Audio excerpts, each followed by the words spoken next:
है।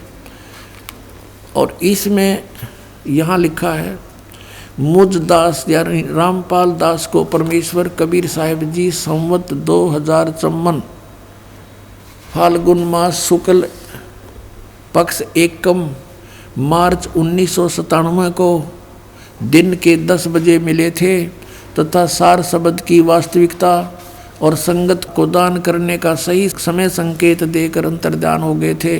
और इसको यानी मुझे परमात्मा मिले थे, इसको अगले आदेश तक रहस्य युक्त रखने का आदेश दिया था।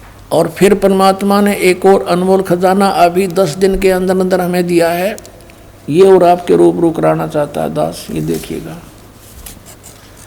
एक है सूक्ष्म वेद बोध। इसमें परमात्मा ने 600 वर्ष पहले कहा था, धर्मदास एक ऐसा समय आएगा कि पूरे विश्व में मेरा ही ज्ञान और मेरी ही महिमा रहेगी और सब ज्ञान सब पंथ ये समाप्त हो जाएंगे, केवल एक पंथ रहेगा। ये है कबीर सागर, ये वही कबीर सागर बोध सागर इसका खंड है। इसमें अध्याय है सवसम वेद बोध। और यहाँ देखना 171 पृष्ठ पे है। यहाँ परमात्मा ने 600 वर्ष पहले कह दिया था धर्मदास को। यहाँ से नीचे से देखेंगे कबीर सत्य कबीर वचन यानी कबीर परमेश्वर के वचन है ये। अब यहाँ कबीर साहब बोलते आ रहे हैं तो यहाँ देखिएगा, इसमें लिखा है कि 5 सहंस और 5500 जब कलयुग बीत जाए, जब 5500 यानी 5500 कलयुग बीत जाएगा तब महापुरुष फरमान जग तारण को आए। परमात्मा ने कहा था कि जब 5500 वर्ष कलयुग बीत जाएगा तब महापुरुष फरमान तब जग तारण को आए। हिंदू तुर्क आदि सब है जेते जीव जहान और सतनाम की साख गह ये पाँव पद निर्वाण। अपनात्माओं परमात्मा का आदेश लेख है ये बहुत पहले का, अब ये सच्चा होना ही था। क्या कहा कि हिंदू तुर्क माने मुसलमान, हिंदू मुसलमान आदिक और भी जितने भी, जैसे कोई भी सिख धर्म है, ईसाई धर्म है या अन्य कोई डिवाइड हो गए, कोई पंथ बन गए हैं, ये सभी जेते जीव जहान और सतनाम की साख गहे यानी सतनाम को प्राप्त करके और पावे पद निर्वाण। निर्वाण माने मोक्ष पद प्राप्त करेंगे, सबका मोक्ष हो जाएगा जो भी शरण में आ जाएंगे सतनाम लेंगे। यथा शरीतगण ये सब कैसे होंगे, एक सब पंथ मिटा के एक पंथ चलावें, वो कैसे मिलेंगे? देखो इस ज्ञान के आधार से ऐसे आएंगे। यथा शरीतगण, शरीतगण माने सभी दरियाएं नदियां आप ही मिले सिंधु में धाए। जैसे दरिया स्वाभाविक ही सिंधु यानी समुद्र में दौड़ के जाती हैं, उनके बस की बात नहीं, अपने आप उनका फलो बन जाता है। यथा शरीतगण आप ही मिले सिंधु में धाए, सत सुकृत के मध्य तिमि ये सभी पंथ समाये। जिस प्रकार नदियाँ अपने आप समुद्र में जाकर मिल जाती हैं, पूरी स्पीड के साथ जाती हैं, ऐसे ही उस सत सुकृत के मध्य यानी उस सच्चे पंथ मैं चलाऊंगा उसके मध्य में ये सभी पंथ समाएंगे, ऐसे जैसे दरिया जाके समुद्र में समाती हैं अपने आप। अब क्या बताते हैं, जब लग पूर्ण हो नहीं ठीके को तिथिवार। ये ठीक माने निर्धारित समय जो मैंने कर रखा है धर्मदास, जब तक यो ठीक का समय यानी 5500 वर्ष कलयुग नहीं बीत जाएगा तब तक तो मेरी ये वाणी बिल्कुल निराधार दिखाई देगी जो सूक्ष्म सवसम वेद में लिखी है। देखिएगा, जब लग पूर्ण हो नहीं ठीक को तिथिवार, कि जब तक ये निर्धारित समय नहीं आओगा ठीक। ये ठीक माने निर्धारित समय, निश्चित समय। जैसे ये ठीक का दास ने कहाँ से जाना, बचपन में हम सुना करते थे कि एक व्यापारी पैसे नहीं दे रहा है, आगे से आगे ठीक बता रहा है, ठीक। ऐसे हमारी लोकल लैंग्वेज का शब्द है ये। तो ठीक का मतलब निर्धारित समय निर्धारित कर देना, ये ठीक। परमात्मा कहते हैं जब मेरे द्वारा किया गया हो ये समय 5505 यानी कलयुग 5500 नहीं बीतेगा तब तक तो ऐसा लगेगा जैसे ये वैसे ही कह रखा भगवान ने कबीर सागर में, और उस दिन ये पूर्ण हो जाएगा। अब देखो, जब लग पूर्ण हुए नहीं ठीके का यानी ठीक का तिथि बार, और कपट चातुरी तब लो ये सब संवेद निराधार, मेरी वाणी तब तक निराधार महसूस होगी। फिर क्या बताते हैं, ये कपट चातुरी के आधार से लोग कहेंगे वैसे कह रखा है ये सब संवेद झूठा है। सब ही नार शुद्ध तब, सब ही नर नारी शुद्ध तब, जब ठीक का दिन आवंत, जब मेरा निर्धारित समय होगा ना, 5500 वर्ष कलयुग बीत जाएंगे, 5505, तो कहते हैं कपट चातुरी छोड़ के सब शरण कबीर गहंत। कहते हैं सभी नर नारी शुद्ध हो जाएंगे, इनमें कोई कपट नहीं रहेगा, इनको पता लग जाएगा कि पाप है सारा, अपनी नेक नीति से कमाई करा करेंगे, बेमतलब के खर्चे बंद कर देंगे, थोड़े में बहुत ज़्यादा कमाई हो जाया करेगी। और एक्स्ट्रा बिजनेस जो हम करते, बीड़ी शराब मांस तम्बाकू पर पैसा लगाते हैं, बड़ी बड़ी कोठी बनाने पर अपना जीवन का सारा समय बर्बाद करते हैं, विवाह शादियों में बकवाद करके बेमतलब के खर्चे करके हम कर्जे में फिर दबे रहते हैं, तो ये सब छूट जाएंगे, फिर भक्ति आराम तो हो जाएगी, थोड़े से में गुजारा हो जाया करेगा। तो ऐसे बताया है, देखिएगा, सब ही नारी नर शुद्ध तब, जब ठीक का दिन आवंत, और कपट चातरी छोड़ कर सब शरण कबीर गहनते, कबीर साहब की शरण गहन करेंगे, मेरी शरण में आ जाएंगे सारे के सारे। एक अनेक हव गए, ये जितने भी अलग अलग पंथ अलग अलग मजहब बन गए, पुण्य अनेक हो एक, पुण्य यानी फिर सारे एक हो जाएंगे। एक अनेक हव गए हो गए, और पुण्य अनेक हो एक, हंस चले सतलोक को सब सतनाम की टेक।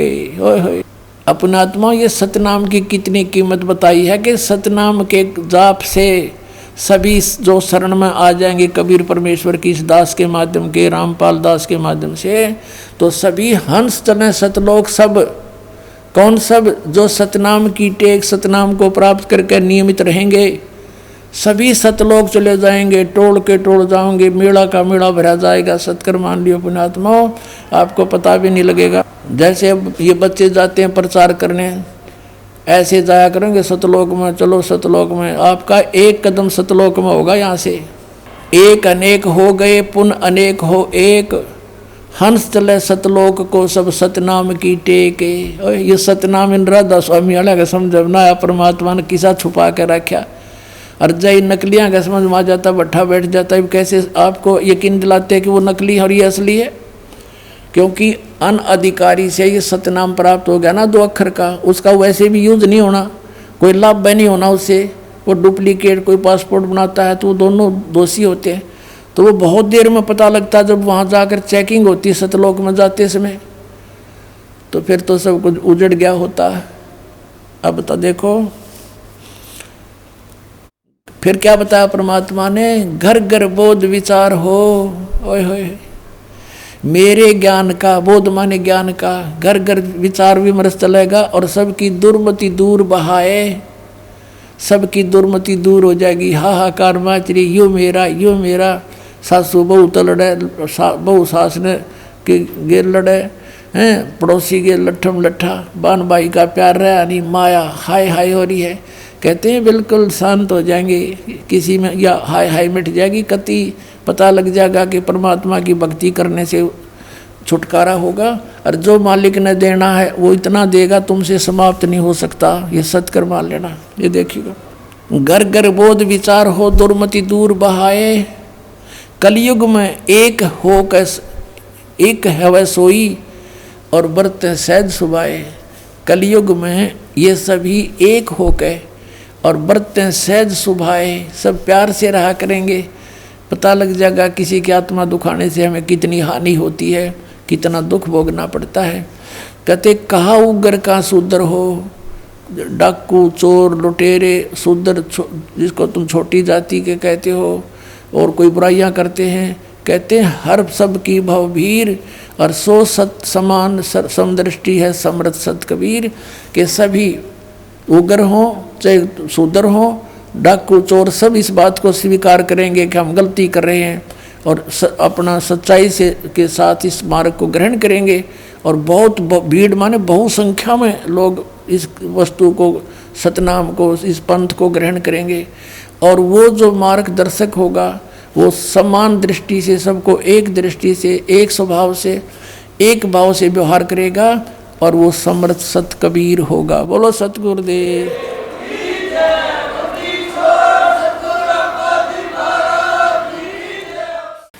अपने आत्माओं आपके रूबरू हो गया। परमात्मा ने कहा है कि कलयुग जो 5505 बीत जाएगा तब मैं आऊँगा और एक पंथ चलाऊँगा और पूरा विश्व एक हो जाएगा, मेरा ही गुणगान करेगा, सबका मोक्ष होगा। ये तो परमात्मा ने निर्धारित कर दिया 600 वर्ष पहले। अब उसकी सहयोगी अन्य बहुत से महापुरुषों ने फिर इसका समर्थन किया है, परमात्मा से प्राप्त छोटी मोटी दिव्य दृष्टि लेकर के। अब जैसे पहले आपको दिखाते हैं, एक जय गुरुदेव पंथ का महापुरुष हुए थे श्री तुलसीदास जी, जो मथुरा में इन्होंने एक अलग से पंथ बना रखा है और नाम बदल रखा है। क्रिया सारी वही है जो राधा स्वामी व आगरा वालों की, 500 नाम ऐसे कान बंद कर ये अटपट करना। लेकिन वो पुण्यात्मा था, परमात्मा का प्यारा बच्चा, किसी जन्म में अच्छी भक्ति कर रखी थी, उसके पुण्य कर्मों की से बैटरी चार्ज थी। उसने 1971 में एक भविष्यवाणी करी थी कि एक महापुरुष जो पूरे विश्व को सच्चा ज्ञान देगा, सारा संसार उसका आदर करेगा, वो प्रगट हो चुका है। अब आपको उनकी शब्दों में सुनाऊंगा, अच्छा लगेगा। देखिए, जय गुरुदेव की अमर वाणी, भाग 2। और ये कहाँ से छपी है देखिएगा। ये है श्री तुलसीदास जी, अब तो चले गए जहाँ न जाना था। जय गुरुदेव की अमर वाणी, शाकाहारी सदाचारी बाल संघ से संकलित, प्रकाशक दिव्या शर्मा, 88 साकेत कॉलोनी, मथुरा, उत्तर प्रदेश। और मूल्य इतने, मुद्रक है अर्जेंट प्रिंटर्स, पुराना बस स्टैंड, मथुरा, उत्तर प्रदेश। ये है वो महापुरुष। अब इसके चेले क्या कहते हैं, विश्व को शांति अब इन्हीं से मिलेगी। जब तक ये यहाँ रहे डूणा नाश हो गया विश्व का, शांति नाम की चीज़ नहीं। अब आपको दिखाते हैं, इसके 58 पृष्ठ पर ले चलते हैं। 59 पृष्ठ पर देखिएगा, 59 पृष्ठ है 59। और ये 28 अगस्त 1971 को शाकाहारी पत्रिका में छपया। उस दिन इसने बोली है वाणी, क्या कहा है कि महापुरुष का जन्म भारतवर्ष के एक छोटे से गांव में हो चुका है। उस महापुरुष का जन्म भारतवर्ष के एक छोटे से गांव में हो चुका है और वह व्यक्ति मानव इतिहास का सबसे महत्वपूर्ण व्यक्ति बनेगा।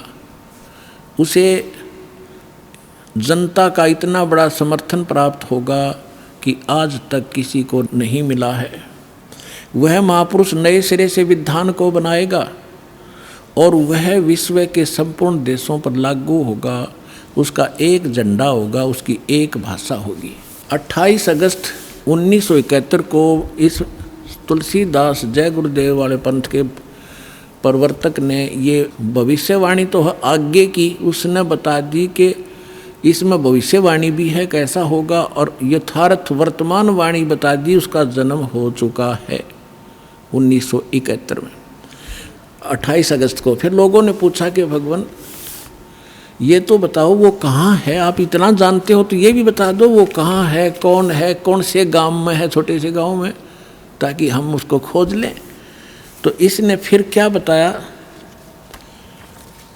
इसने 8 अगस्त 1971 को फिर से बताया, संकेत किया। देखिएगा इसी के 50 नंबर पृष्ठ पर, यही वो पुस्तक है जय गुरुदेव की अमर वाणी। भाग 2 इसके 50 पृष्ठ पे 7 सितंबर 1971 को इसने भविष्यवाणी की और उसमें क्या बताया कि वह अवतार जो 28 अगस्त को इसने बताया था 71 में, वह अवतार जिसकी लोग प्रतीक्षा कर रहे हैं 20 वर्ष का हो चुका है। पुण्यात्माओं, इस दास का जन्म 8 सितंबर 1951 को हुआ और ये दास 7 सितंबर 1971 को पूरा 20 वर्ष का हो चुका था। ये देखिएगा, वह अवतार जिसकी लोग प्रतीक्षा कर रहे हैं वो 20 वर्ष का हो चुका है। यदि उसका पता बता दूं तो लोग पीछे पड़ जाएंगे। अभी ऊपर से आदेश बताने के लिए नहीं हो रहा है। मैं समय का इंतज़ार कर रहा हूं और सभी महात्माओं ने समय का इंतज़ार किया है। समय आते ही सबको सब कुछ मालूम हो जाएगा। ये 7 सितंबर 1971 को उसने भविष्यवाणी की। इस दास ने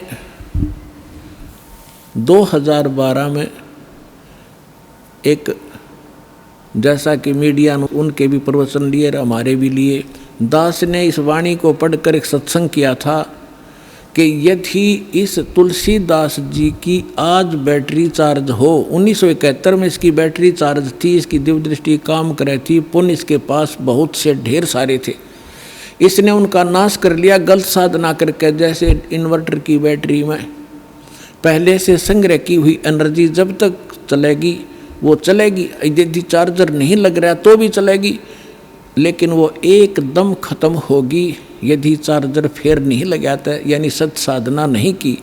यही दशा इस महापुरुष की हुई। ये पुण्यात्मा था, इसने 1971 में इसकी जो दृष्टि काम करे थी, इसने बिन की बिन बता दी कि वो उस महापुरुष, उसका जन्म हो चुका है और 7 सितंबर 1971 को 20 वर्ष का हो चुका है। लेकिन दास ने कहा कि यदि आज इसकी दिव्य दृष्टि काम करती है तो तुलसीदास जी बता दे अपने शिष्यों को कि जिसके बारे में मैंने 7 सितंबर 1971 को भविष्यवाणी की थी वो बरुवाला में आ रहा है, चले जाओ।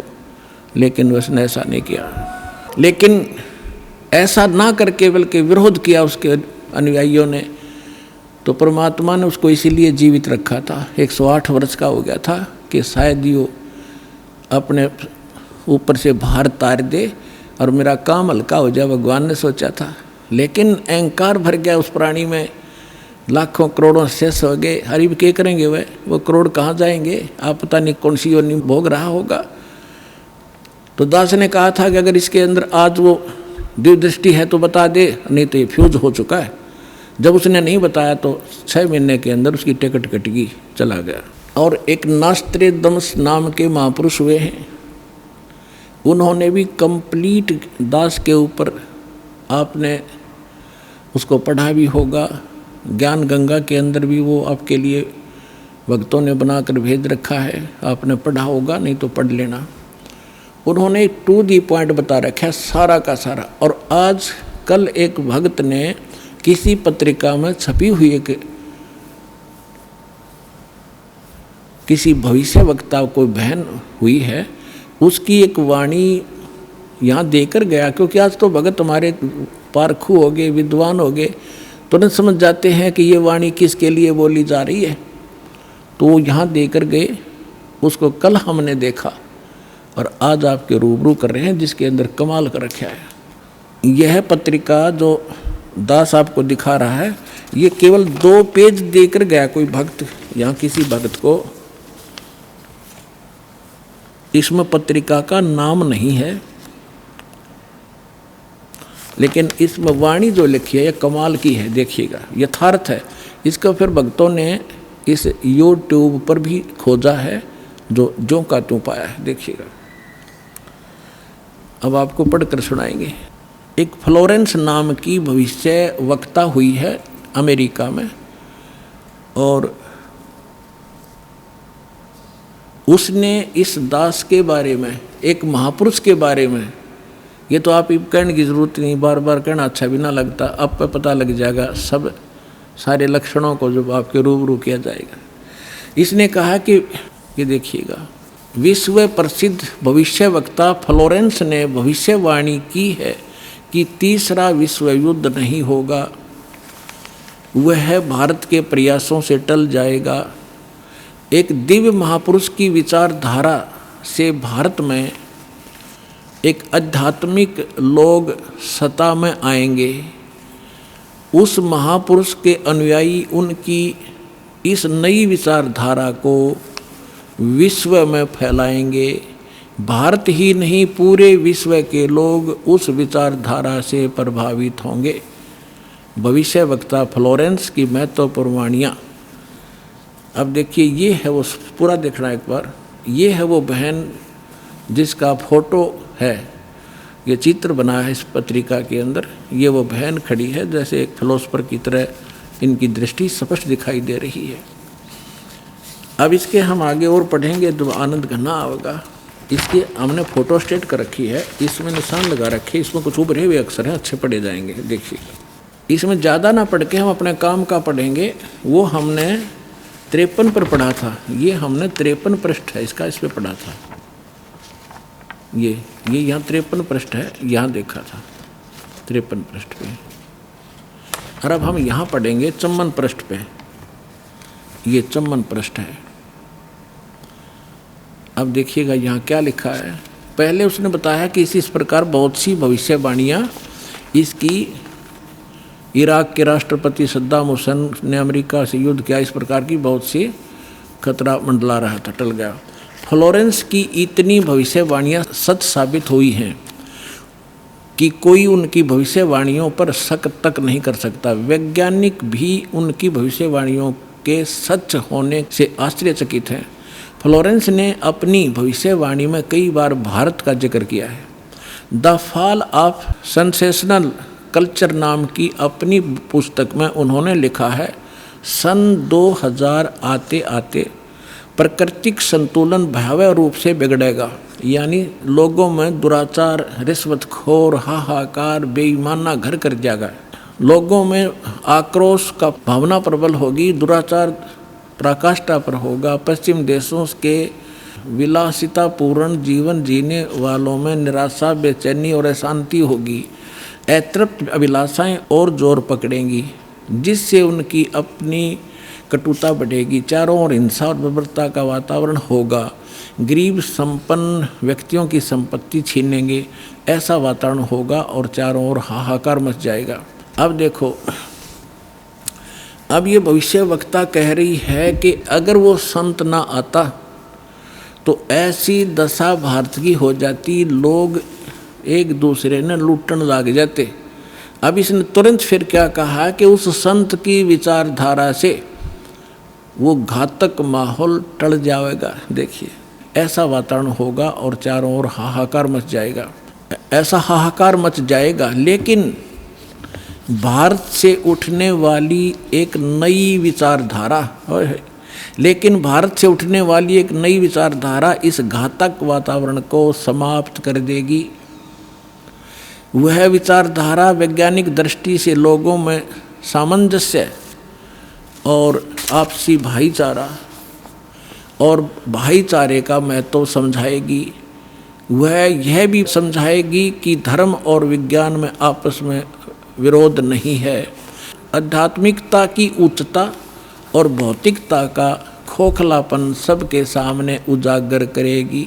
अपने आत्माओं, ये तो चलो इन भविष्य वक्ताओं का तो इतना काम समझ लो आप, जैसे परमात्मा ने विद्वान बना दिया, पृथ्वी और सूरज बना दी, सब नक्षत्र बना दिए, और अपने आप निर्धारित है कि इस समय 6:20 पर सूर्य उदय होगा। अगर कोई खगोल भगोल का ज्ञाता अब बता दे कि फलानी तारीख को 6:20 पर सूर्य उदय होगा, वो ना बताता तो भी उसी समय होना ही था वो, क्योंकि उस परमात्मा ने वो निर्धारित सिस्टम बना ही रखा है। तो ये ना बताते तो भी परमात्मा ने पहले बोल ही रखा है, निर्धारित दिन ठीक धर रखा है, वो तो ये होना ही होना था। ये बता रहे हैं तो आपके लिए और ज़्यादा गोल्डन चांस है। सभी पुण्यात्माओं ने देर नहीं करनी चाहिए। महापुरुष बार बार कोई झूठ बोल रहे हैं, परमात्मा ने कहा, सब संत कहें, और ये भविष्यवक्ता बताने लग रहे जो इस देश से भी संबंधित नहीं थे, और फिर भी नहीं समझोगे तो कति बालक हो तुम, तो बुद्धि ही नहीं दी फिर आपको। देखिएगा अब क्या, जैसे दास बहुत बार आपको समझाता है, हर एक प्रवचन में परमात्मा ने जो पहले बोला था वही दास आज बता रहा है। और अभी भी बहुत से मेरे अधिकतर जितने भी प्रवचन होते हैं इसी आधार पर होते हैं कि आप क्या कर रहे हो। आप यहाँ अरबपति बन गए, खरबपति बन गए, दुनिया न लूट लूट के, और वो सारा छोड़कर चले गए। सर्व सोने की लंका थी वह रावण से रणधीरम, एक पलक में राज विराजी जम के पड़े जंजीरम। चक्रवर्ती राजा था, सारी पृथ्वी पर शासन करे था, चूहा बनकर एक बिल खोद कर रह रहा है, खा कहिए। कहते राम रटत निर्धन भला, टूटी घर की छान, वह सुंदर महल किस काम के, जा भक्ति नहीं भगवान।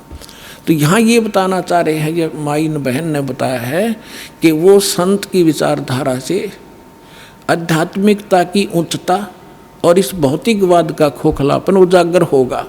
ये हो रहा है आपके सामने, और सबकी आत्मा मान रही इस बात को, सचमुच ऐसा है। देखिए ये कह रहे हैं कि आध्यात्मिकता की उच्चता और भौतिकता का खोखलापन सबके सामने उजागर करेगी।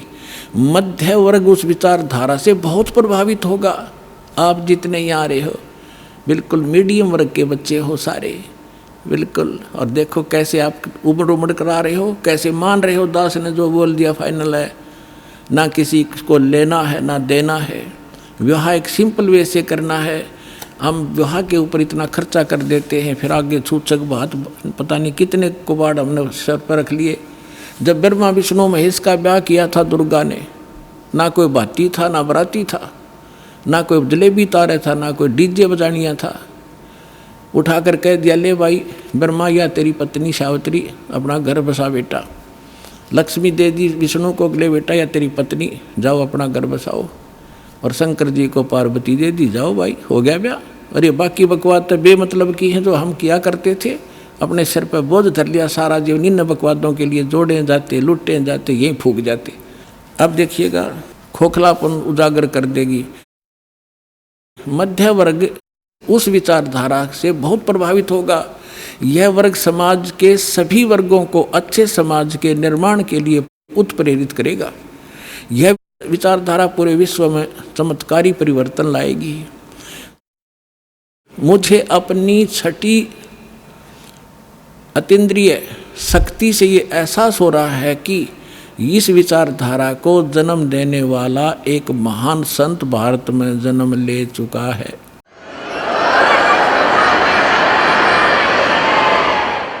ये देखिएगा यहाँ लिखा है कि एक पत्रकार ने 1964 में फ्लोरेंस से पूछा था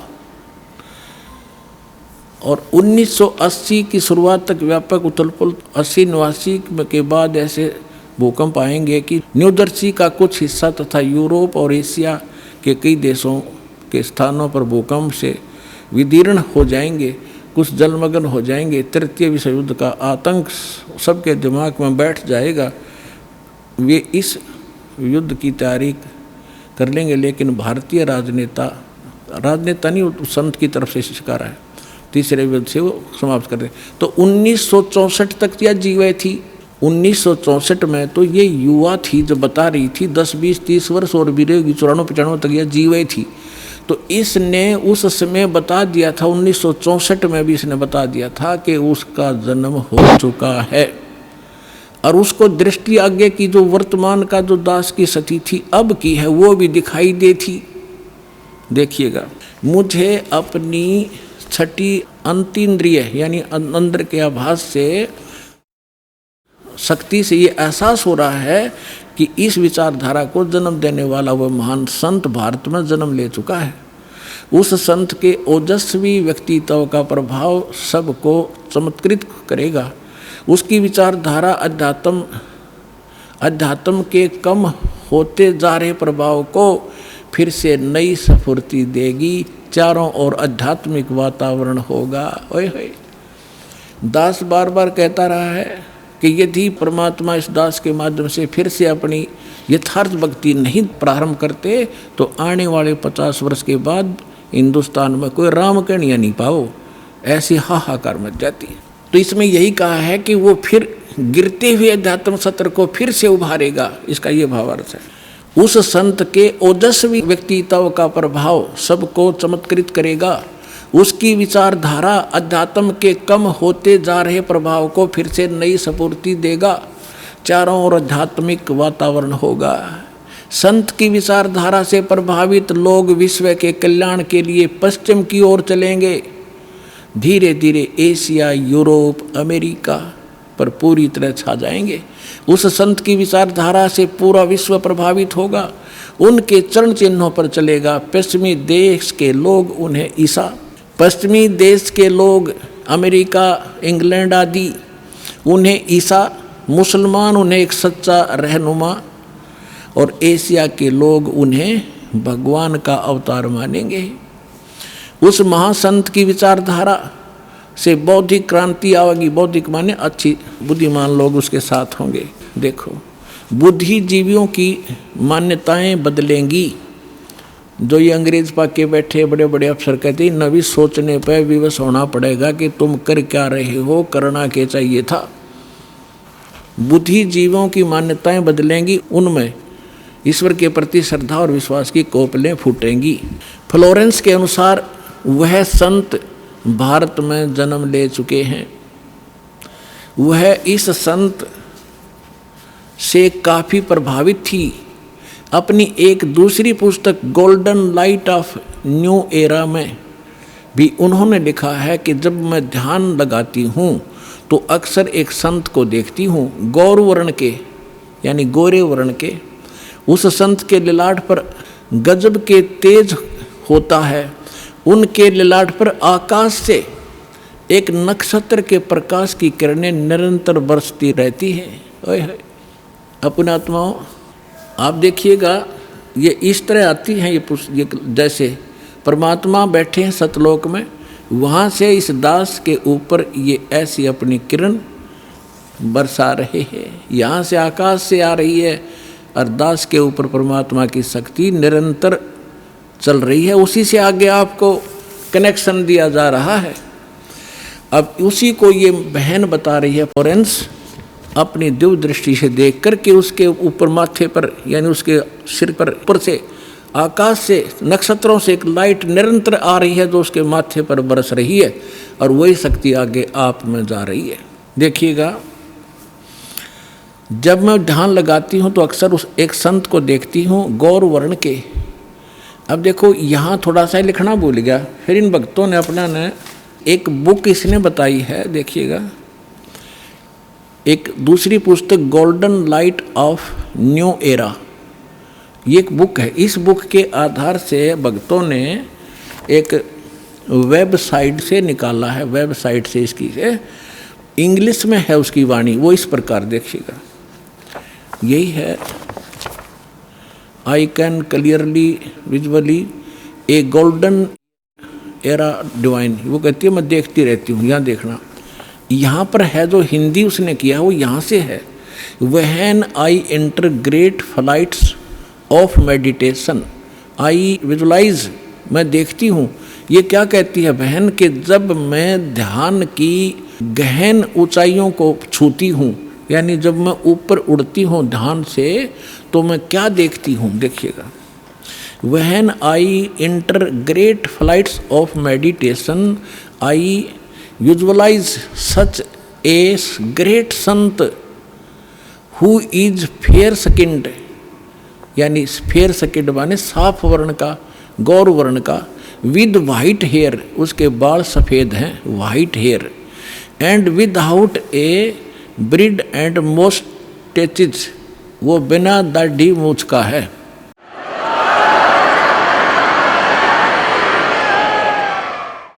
और उसके सफ़ेद बाल हैं।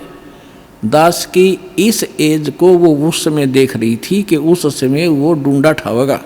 अब उसी का अंश इसने यहाँ थोड़ा सा कम अनुवाद कर पाया, ये भूल गया होगा। इसने अपनी दूसरी पुस्तक golden light of new era में भी लिखा है, जब मैं ध्यान लगाती हूँ तो अक्सर एक संत को देखती हूँ गौर वर्ण के, आगे लिखना भूल गया, सफ़ेद बाल थे, बिना दाढ़ी मूछ का।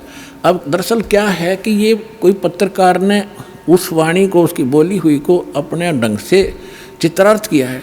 तो इन लोगों का दृष्टिकोण था किसी और संत पे कि वो हो सकता है। इसमें लिख रखा है कि वो श्री राम शर्मा होगा। इस अंग्रेजी वाले ने आगे चल के दो, जैसे गीता मूल तो सही है, मूल पाठ गीता का अनुवादकर्ताओं ने अपने हिसाब से श्री कृष्ण का ऊपर बना रखी थी, श्री कृष्ण बोल रहा है गीता। तो ये लोग ऐसे यहाँ ये जान के छोड़ गया कि वो सफ़ेद बाल होंगे और बिना दाढ़ी मूछ वाला होगा, इसलिए यहाँ छोड़ गया। इसमें इंग्लिश वाली में उसकी साफ लिखा है, वो उसकी अपनी बोली हुई भविष्यवाणी है अपनी भाषा में। यहाँ देखिएगा, जब मैं ध्यान लगाती हूँ तो अक्सर एक संत को देखती हूँ गौर वर्ण के। उस संत के ललाट पर गजब के तेज होता है। उनके माथे पर ललाट पर आकाश से एक नक्षत्र के प्रकाश की किरणें निरंतर बरसती रहती हैं।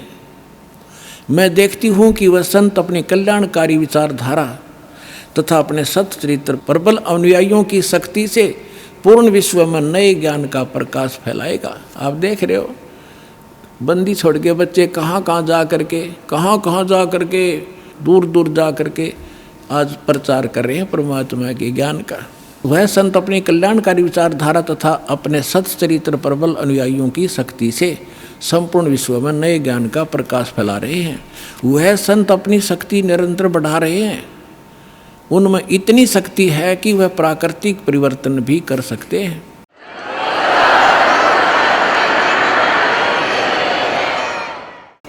वह अपना कार्य वैज्ञानिक ढंग से करेंगे। उनकी कृपा और प्रयत्न से मानवीय सभ्यता में नई जागृति आएगी। विश्व के समस्त जनसमूह में नई चेतना का संचार होगा। लोक शक्ति का एक नया रूप उभर कर सामने आएगा, जो सत्ताधारियों की मनमानियों पर अंकुश लगा देगा। जो राजा लोग अपनी मनमानी बकवाद करते हैं, उस संत के अनुयायी उनको विवश कर देंगे कि बंदे बनकर रहो, बकवाद बहुत दिन कर ली तुमने। विश्व के समस्त जनसमूह में नई चेतना का संचार होगा। लोक शक्ति का एक नया रूप उभर कर सामने आएगा और जो सत्ताधारियों की मनमानियों पर अंकुश लगा देगा। राजनेताओं के ऊपर मनोचिकित्सक तथा सम्मोहन कला के विश्व प्रसिद्ध ज्ञाता डॉक्टर मोरे बर्स्टीन की फ्लोरेंस से अच्छी दोस्ती थी। एक बार फ्लोरेंस ने उनसे भी कहा था कि डॉक्टर, वह समय बड़ी तेजी से निकट आ रहा है जब सत्ता लोलुप्त राजनेताओं की अपेक्षा आप जैसे समाज सेवकों की बातें अधिक ध्यान से सुनेगा। 21वीं सदी के आते आते एक नई विचारधारा पूरे विश्व को प्रभावित करेगी। हर राष्ट्र में सचित्र धार्मिक लोगों का संगठन लोगों के दिमाग में बैठी गलत मान्यताओं को बदल देगा। यह विचारधारा भारत से प्रस्फुटित होगी, भारत से चलेगी और विश्व के पूरे देशों में फैलेगी। मैं उस पवित्र स्थान पर एक प्रचंड तपस्वी को देख रही हूँ, जिसका तेज बड़ी तेजी से फैल रहा है। मनुष्य में सोए देवताओं को जगाने तथा धरती को स्वर्ग जैसा बनाने के लिए वह संत दिन रात प्रयत्न कर रहे हैं। एक पत्रकार ने 1964 में फ्लोरेंस से पूछा था कि क्या वह दुनिया का भविष्य बता सकती है। फ्लोरेंस ने इसके बाद जवाब में कहा था 1980 में ये होगा, 1990 में ये होगा, सारा कुछ बताया था। ठीक,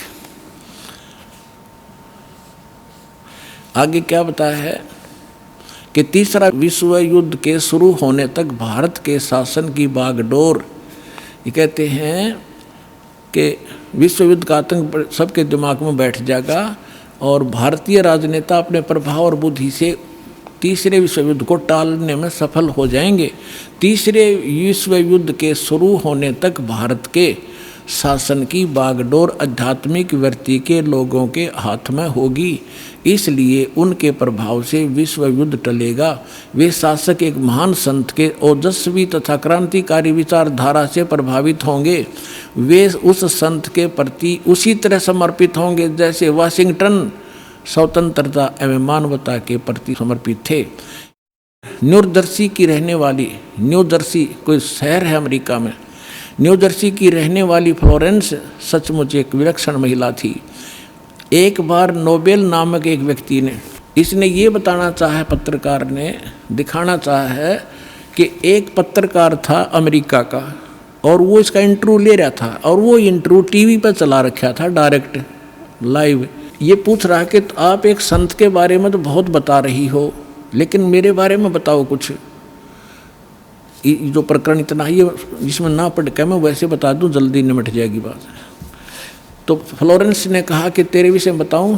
उसका दायां हाथ पकड़ा और उसने कहा कि आप जो है किसी दूसरे राज्य में भी प्रचार प्रसार करेगा। तो वो कह रहा था, उसने इसमें लिखा है कि मैं उससे कह रहा था कि तू भला मजाक कर रही है मेरे साथ। अगर इस इंटरव्यू को मेरी महकमे वाले सुन रहे होंगे, मेरे बॉस, तो मुझे नौकरी से निकाल देंगे। दूसरे में प्रसार तो नहीं होगा पर मैं नौकरी से जाता रहूँगा। तू क्या मजाक कर रही है। उसी समय मेरे हेड ऑफिस से टेलीफोन आया और मेरे लिए ही था, मैंने उठाया। मेरा बॉस कह रहा था कि मैं तुम्हारा इंटरव्यू देख रहा हूँ, मैं हैरान हूँ कि हमने निश्चय कर लिया है आपको न्यूयॉर्क के अंदर प्रचार प्रसार के लिए भेजना है। कल ही इसका डिक्लेयर करेंगे, फाइनल हो चुका है। मैं हैरान हूँ, तुम्हारा इंटरव्यू मैं सुन रहा हूँ कि इस फ्लोरेंस को कैसे पता चला, और आप जल्दी आ जाइए, आपको वहाँ भेज रहे। तो ये कहने का तात्पर्य है, वो इंटरव्यू लेने वाला ये कह रहा है उसकी इतनी सटीक भविष्यवाणी थी, तो वही कह रही है जो संत के बारे में उसकी झूठी नहीं हो सकती। अब देखिएगा, अब यहाँ देखिएगा, ये मैंने छोड़ दिया, यहाँ वही बता रहा था। ये टीवी के कार्यक्रम के दौरान उनसे बोला, मैं बोला, पत्रकार कह रहा है, आप भारत में जन्म ले चुके संत के बारे में तो अक्सर बताती रहती हो, मैं अपने बारे में भी कुछ जानना चाहता हूँ, बताइए। फ्लोरेंस ने उसके दाहिने हाथ को थाम लिया और बोली, आप बहुत जल्दी किसी दूसरे राज्य में प्रसारण करेंगे। नोबेल ने एक प्रसारण सेवा के, वो एक कर्मचारी थे उस प्रसारण सेवा के, इस बात पर हंसने लगे। कुछ क्षण बाद बोले कि आपने मुझसे अच्छा मजाक किया। यदि हमारी कंपनी के अधिकारी इस कार्यक्रम को देख रहे होंगे तो दूसरे राज्य में तो जाऊंगा या नहीं, फिलहाल अपनी कंपनी से तुरंत निकाल दिया जाऊंगा। फिर पीछे घोषणा ये लिख दिया उसने कि वहाँ, अब कहते नोबेल के जब फ़ोन पर उठाया तो उसने बताया कि हमने न्यूयॉर्क के प्रसारण का काम शुरू करने का निर्णय लिया है, वहाँ तुम्हें भी भेजा जाएगा। अभी यह बात गुप्त रखना, इसकी घोषणा कल की जाएगी। मैं टीवी पर फ्लोरेंस के साथ तुम्हारी बातचीत देख रहा था, वो बॉस बोल रहा है। फ्लोरेंस ने तुम्हारे विषय में जो बताया वो पूरी तरह सच है। आश्चर्य है कि यह बात कैसे मालूम होगी। नोबेल फ्लोरेंस का चेहरा देखता रह गया। अब उस लड़की में इतनी सटीक भविष्यवाणी ये सिद्ध की इसने, और उसी ने उस संत के बारे में की। आगे फिर देखना, कुछ पत्रकारों ने उनसे एक बार पूछा था कि वह भविष्य को कैसे देख लेती है तथा गायब व्यक्ति या वस्तुओं का पता कैसे लगा लेती हैं। तो फ्लोरेंस ने बताया, मुझे स्वयं नहीं मालूम कि यह कैसे संभव हो जाता है। मैं भविष्य के विषय में एक बहुत महत्वपूर्ण बात बता रही हूँ। बार बार कहा करती वह कि 20वीं सदी के अंत में भारतवर्ष में 1997 के आसपास एक प्रकाश निकलेगा।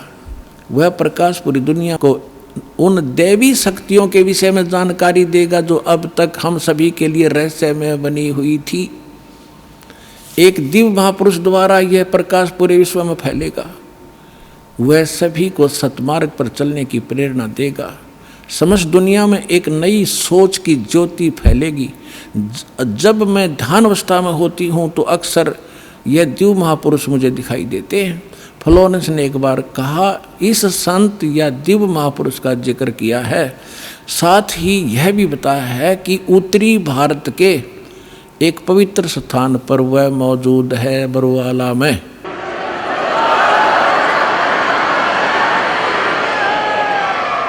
तो पुण्यात्माओं, अब समझदार को संकेत ही पर्याप्त होता है। अपना कल्याण कराओ, जितना देर से आओगे उतना ही पश्चाताप होगा। ये गोल्डन चांस है, स्वर्ण अवसर आपको प्राप्त हुआ है, इसका लाभ उठाओ। सत साहिब।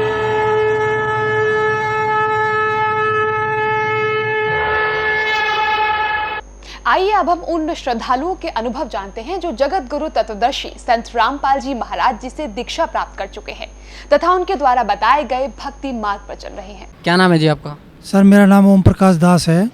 वैसे मुझे जो है सरकारी तौर पे जो नौकरी में मेरा नाम दर्ज है वो ओम प्रकाश हुड्डा के नाम से है, OP Hooda, doctor OP Hooda. तो डॉक्टर साहब आप कहाँ कहाँ आपने नौकरी की? सर मैंने जो है जब मेडिकल अफसर के तौर पे मैंने बुटाना नौकरी ज्वाइन की थी। उसके बाद मेरी पानीपत डिस्ट्रिक्ट में है मैं रहा 2-2.5 साल। उसके बाद मैं सोनीपत मेडिकल सुपरिटेंडेंट की पोस्ट पे आया और उसके सोनीपत से मैं यमुनानगर में CHC नाहरपुर है 4.5 साल वहाँ रहा। नाहरपुर से मेरी बदली जो है बिलासपुर जिला यमुनानगर में ही जो है बदली हुई। वहाँ से मैं CHC डीघल आया 2005 दिसंबर में और CHC डीघल से मेरी प्रमोशन हुई CMO झज्जर की जो है और 2 साल 1 महीना में CMO झज्जर रहा। उसके बाद सर मेरी जो है वहाँ अपॉइंटमेंट हुई deputy director senior scale Panchkula और पंचकुला के बाद मैं CMO सिरसा रहा 1 साल तकरीबन और उसके बाद मेरी बदली हुई CMO हिसार के तौर पे जहाँ से मैं 30 अप्रैल 2011 को CMO के पद से रिटायर हुआ हूँ। जी डॉक्टर साहब संत रामपाल जी महाराज के शरण में कैसे आए? संत रामपाल जी महाराज की शरण में मैं ऐसे आया कि मेरी पोस्टिंग 1998-99 में कुरुक्षेत्र रही। तो और मेरी पत्नी जो है वो टीचर थी नर्सिंग कॉलेज में सोनीपत। तो एक दिन हमारे घर जो है किसी बच्ची का आना हुआ जो 12वीं क्लास में पढ़ती थी। तो बच्ची ने ये नानी जी को ये बताया कि नानी जी मैं सोमवार को आई तब भी आपका व्रत था, मंगलवार को आई तब भी आपका व्रत था, शुक्रवार को आई तब भी आपका व्रत था। तो मैं आपकी इतनी पूजा पाठ का एक कैप्सूल बना दूं क्योंकि इतने व्रत उपवास आप रखोगे तो आप बहुत कमज़ोर हो जाओगे। तो मेरी धर्मपत्नी ने कहा कि बेटी बना देना। तो उस बिटिया ने कहा कि संत रामपाल जी महाराज का सत्संग हर तीसरे संडे को सोनीपत में होता है और आपको इस संडे को तीसरे संडे को मैं आपको लेके जाऊंगी। तो मेरी धर्मपत्नी ने पहले सत्संग में ही मालिक का नाम ले लिया और नाम लेकर कुरुक्षेत्र आ गई। कुरुक्षेत्र आने के बाद मुझे बताया तो मैं जो हूँ थोड़ा सा ये भौचक्का रह गया कि मेरे पूछे बगैर कैसे ले लिया। तो मैं राधा स्वामी डेरा सत्संग ब्यास में चला गया और पीछे 2 घंटे बाद मेरी पत्नी वहाँ पहुँच गई और उसके बाद जो है हम वहाँ का सत्संग सुना। तो सत्संग पहले भी सुने थे लेकिन वहाँ मेन डेरे पे ये देखा कि कोई उनका जो प्रवर्तक है गुरु है वो सत्संग नहीं करता, वहाँ तो सीढ़ी चला दी जाती है। उसके बाद में हम वापस आ गए और फिर मैंने संत रामपाल जी महाराज के हर तीसरे संडे को सत्संग सुने 5-6 और तब मेरी पत्नी ने जब मैंने नाम नहीं लिया तो मेरे घर में जो है 3 दिन का गुरु ग्रंथ साहब का जो पाठ रखवा दिया जो गरीबदास जी का ग्रंथ कहते हैं। तो कबीर परमेश्वर की वाणी है जो कि तो उसमें तो संत रामपाल जी महाराज जो है 25 तारीख को भोग लगाने के लिए उस पाठ को आए और मैंने 25 दिसंबर 1999 को संत रामपाल जी महाराज से जो है नाम दान लिया। उस दिन के बाद मालिक की दया है मैं मालिक के चरणों में ही जो लगा हुआ हूँ। डॉक्टर साहब जो भक्ति आपके पूज्य गुरुदेव संत रामपाल जी महाराज ने दी है उस भक्ति से आपको क्या लाभ मिला? सर जो मेरे पूज्य गुरुदेव संत रामपाल जी ने जो भक्ति दी है उसके दौरान मालिक ने एक वाणी का उल्लेख करते थे कि जम जो राजा से डरे मिटे कर्म के लेख अदली अदल कबीर हैं कुल के सतगुरु एक। तो मेरे जीवन के अंदर ये वाणी जो है बिल्कुल जो कि तो खरी उतरती है क्योंकि मैं कलोई गांव में रोहतक ज़िला में पैदा हुआ था और मेरी डेट ऑफ बर्थ 12/4/1953 है और मैं 5वीं क्लास में अमृतसर चला गया था और वहाँ पे पवित्र हरमंदिर साहिब के ही नकल पर जो है हिंदुओं का जो है दुर्गाना टेम्पल है। तो उस दुर्गाना टेम्पल में जो हूँ एक सेवक था बहुत बूढ़ा व्यक्ति, वो ज्योतिषिया काम भी करता था। तो उन्होंने मुझे कहा, मेरे बड़े भाई को जैसे जो है मास्टर जी कहते थे तो मुझे छोटे मास्टर जी कहा करते थे कि छोटे मास्टर जी इधर आओ। तो उन्होंने मेरा हाथ दे कर के ये मुझे बताया कि काके बेटा आप जो है डॉक्टर बनोगे और आपकी उम्र जो है 50 वर्ष है। तो मैं 50 वर्ष की आयु को जो है सुन करके तो जब उनका भगत जी का संत जी का जो भी ज्योतिषी थे उनका हाव भाव देखा तो वो एकदम से सहम गए कि बच्चे को आपने उम्र गलत बता दी कि भाई ये ऐसा ना हो कि चिंता में पड़ जाए। तो उम्र तो उन्होंने ठीक बताई थी, लेकिन चिंता में ना हो जाए बच्चा, विचलित ना हो जाए। लेकिन मालिक की दया थी कि जो है मैं विचलित नहीं हुआ और अपनी डॉक्टरी की पढ़ाई सुन करके डॉक्टर बनोगे तो अपनी पढ़ाई के अंदर ही मैं लीन हो गया और डॉक्टर ही बना। और जब मैं सर्विस में आया तो मुझे याद नहीं रहा काल के दबाव से, जैसे पता लगा संत रामपाल जी की वाणी से कि हमारे ऊपर काल का बहुत प्रेशर है, तो हमारी बुद्धि का कंट्रोल भी उसके हाथ में है। जब तक आप उसकी भक्ति या अन्य देव देवताओं की भक्ति करते हो तो मुझे वो याद नहीं रहा कि तेरी उम्र 50 साल है। लेकिन जब मुझे जो है 10-11 अप्रैल की रात्रि को और ये मेरे हाथों में दर्द होना शुरू हुआ, मेरी छाती में दर्द होना शुरू हुआ, तब मैंने अपने बच्चों को, पत्नी को कहा कि पीजीआई रोहतक में चलते हैं, टेस्ट कराते हैं। तो वहाँ जा कर के देखा, एक जवान डॉक्टर था बहुत अच्छा, उसको मैंने अपना परिचय दिया कि मैं HMS 1A ग्रुप का आदमी हूँ, SMA हूँ, डॉक्टर OP हुड्डा हूँ, मेरे ये क्लास फेलो हैं, मेरे ये टीचर हैं, आपको किसी की चीज़ की आवश्यकता पड़े आप उसको बुला लेना। तो उसने मेरी सीधी देख करके जो है दाएं बाएं टेलीफोन किए सीनियर व्यक्तियों को, तो उसके बाद जो है मुझे इस ICU में शिफ्ट करने लगे हो। तो मुझे पता लग गया कि जो है भाई मेरे को कोई बहुत गंभीर बीमारी है। लेकिन संत रामपाल जी महाराज ने बता रखा था सत्संगों के दौरान कि जब भी तुम्हारे ऊपर कोई विपत्ति आ जाए तो तुरंत आप उसी टाइम जो है, यदि प्रथम मंत्र मिला हुआ तो प्रथम मंत्र, और दूसरी स्टेज का सतनाम मिला हुआ तो सतनाम, और सार नाम मिला हुआ तो सार नाम उच्चारण करना शुरू कर देना। तो मैंने परमात्मा की, संत रामपाल जी की कृपा से वैसा ही शुरू कर दिया था। और मुझे जो है ये ऐसा महसूस नहीं हो रहा था कि मैं वाकई में ही इतना गंभीर बीमार हूँ जो मुझे ICU में शिफ्ट किया जा रहा है। लेकिन जो है वहाँ पे 1.5-2 घंटे बाद जो है अचेतन अवस्था में मैं चला गया, और अचेतन अवस्था में बाहर तो डॉक्टर जो है, जैसे मुझे पता लग गया कि वो लिखा पढ़ी करवा रहे हैं कि बहुत अच्छा डॉक्टर था और ये बचा नहीं सकते हम, इसके जो है अंतिम समय लगभग नज़दीक आ गया है। तो बाहर तो फाइलों पे ऐसे जो लिखवा रहे थे, आपको कहीं ले जाना हो तो ले जाओ मेरी पत्नी को, मेरे बच्चों को, जो कि ये बात सुन करके वो रोने लग गए। और मैं अचेतन अवस्था में जो हूँ, मैं देख रहा हूँ कि काल के दूत जो है मेरे को लेने मेरे निकट आ रहे हैं, और निकट आकर के मुझे कह रहे हैं कि आपका समय पूरा हो गया है, हम आपको लेने आए हैं। तो मैं उनसे कुछ कह पाता इससे पहले ही कबीर परमेश्वर ने मेरे सिर पे पंजा रख दिया, और जो है उनका चित्र मुझे प्रतिबिंब की तरह शीशे में जैसे नज़र आती है फ़ोटो, ऐसे नज़र आया। और इस अक्षण भर में ही कबीर परमेश्वर के हाथ के ऊपर, पंजे के ऊपर संत रामपाल जी का पंजा, और जो शरीर के ऊपर जो है संत रामपाल जी का शरीर जो है हो जाता है।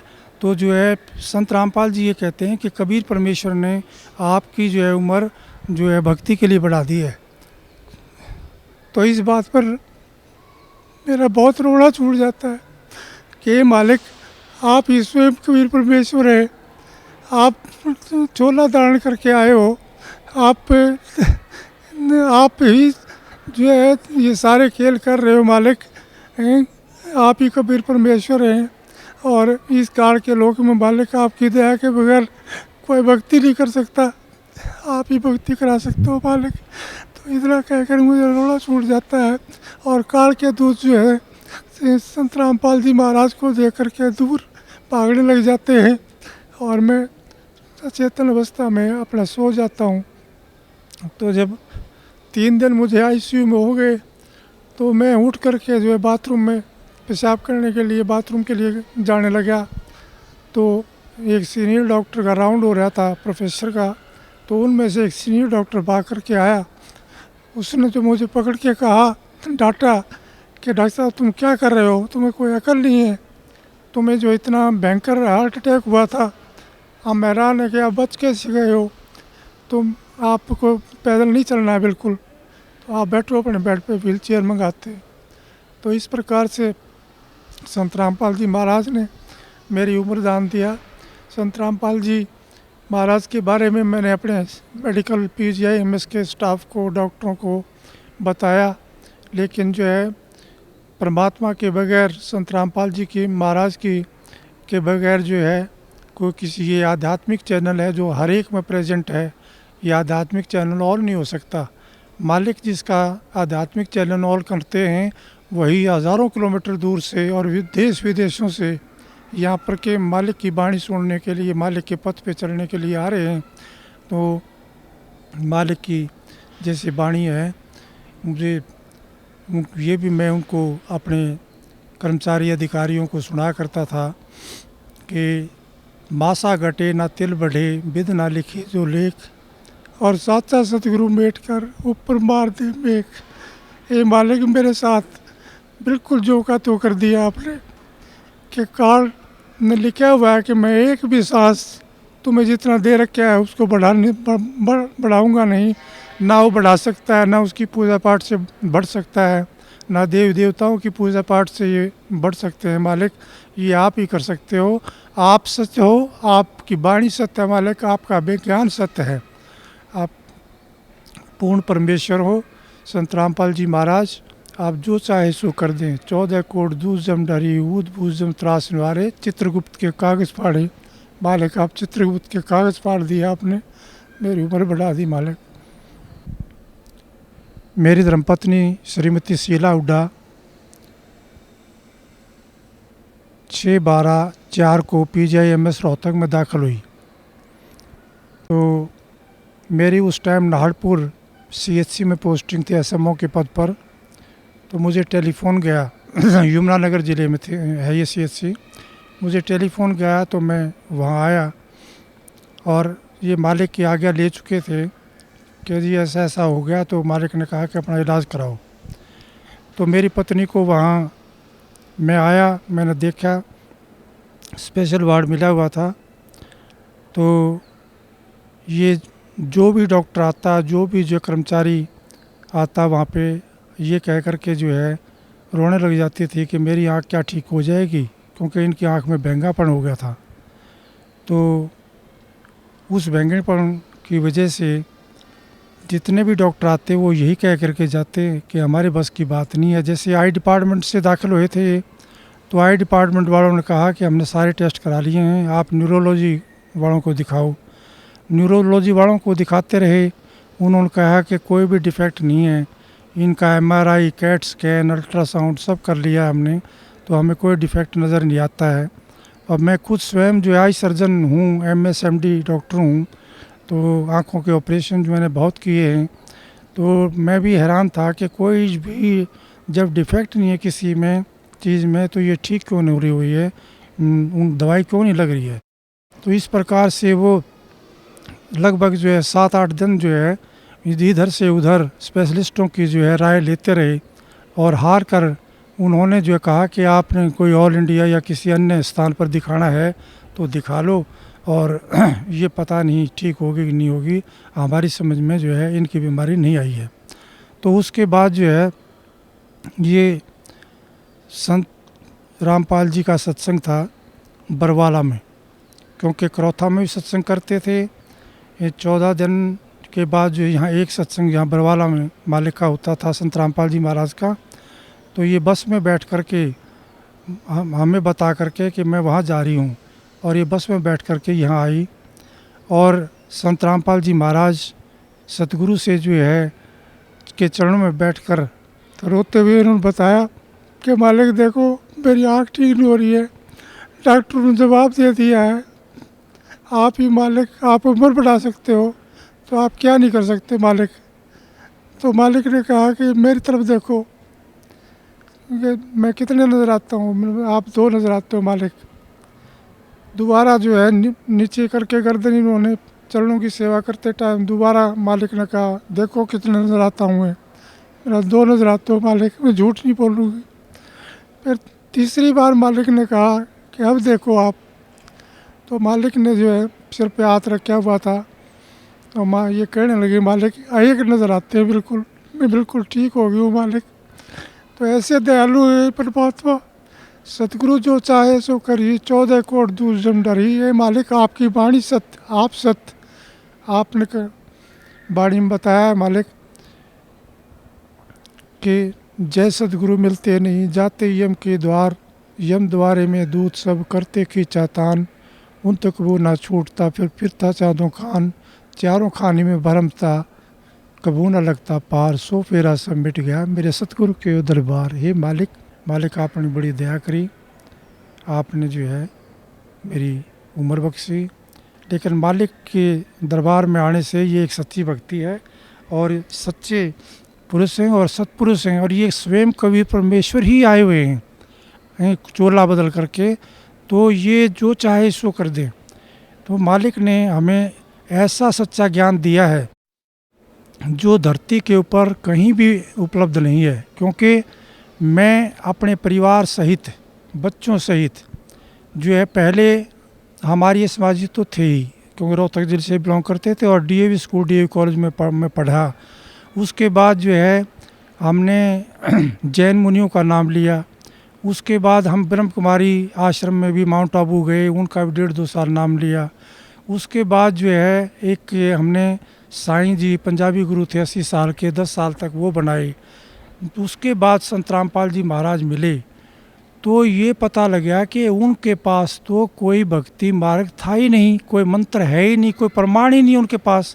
जो संत रामपाल जी महाराज ने हमें जो है सत मंत्र बताए हैं, प्रथम स्टेज के, द्वितीय स्टेज के सतनाम और सार नाम, वो सारे प्रमाणित हैं। गुरुओं की तो भरमार है देश के अंदर, दुनिया के अंदर।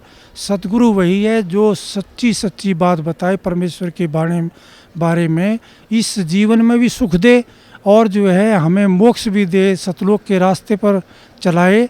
सतनाम दे करके, सारनाम दे करके, प्रथम मंत्र दे करके, ये मालिक बड़ी दया करी, मालिक बड़ी दया करी, रजा बख्शना मालिक। ऐसे ही इस काल के लोक में भक्ति एक पल भी नहीं कर सकता मालिक, आप ही करवा रहे हैं जो कुछ, आपकी ही दया है। संत रामपाल जी महाराज, दया रखना मेरे ऊपर और मेरे परिवार के ऊपर मालिक। क्या नाम है माता जी आपका? मेरा सुशीला हुड्डा है, मैं मिसेज़ हुड्डा हूँ, डॉक्टर हुड्डा की पत्नी।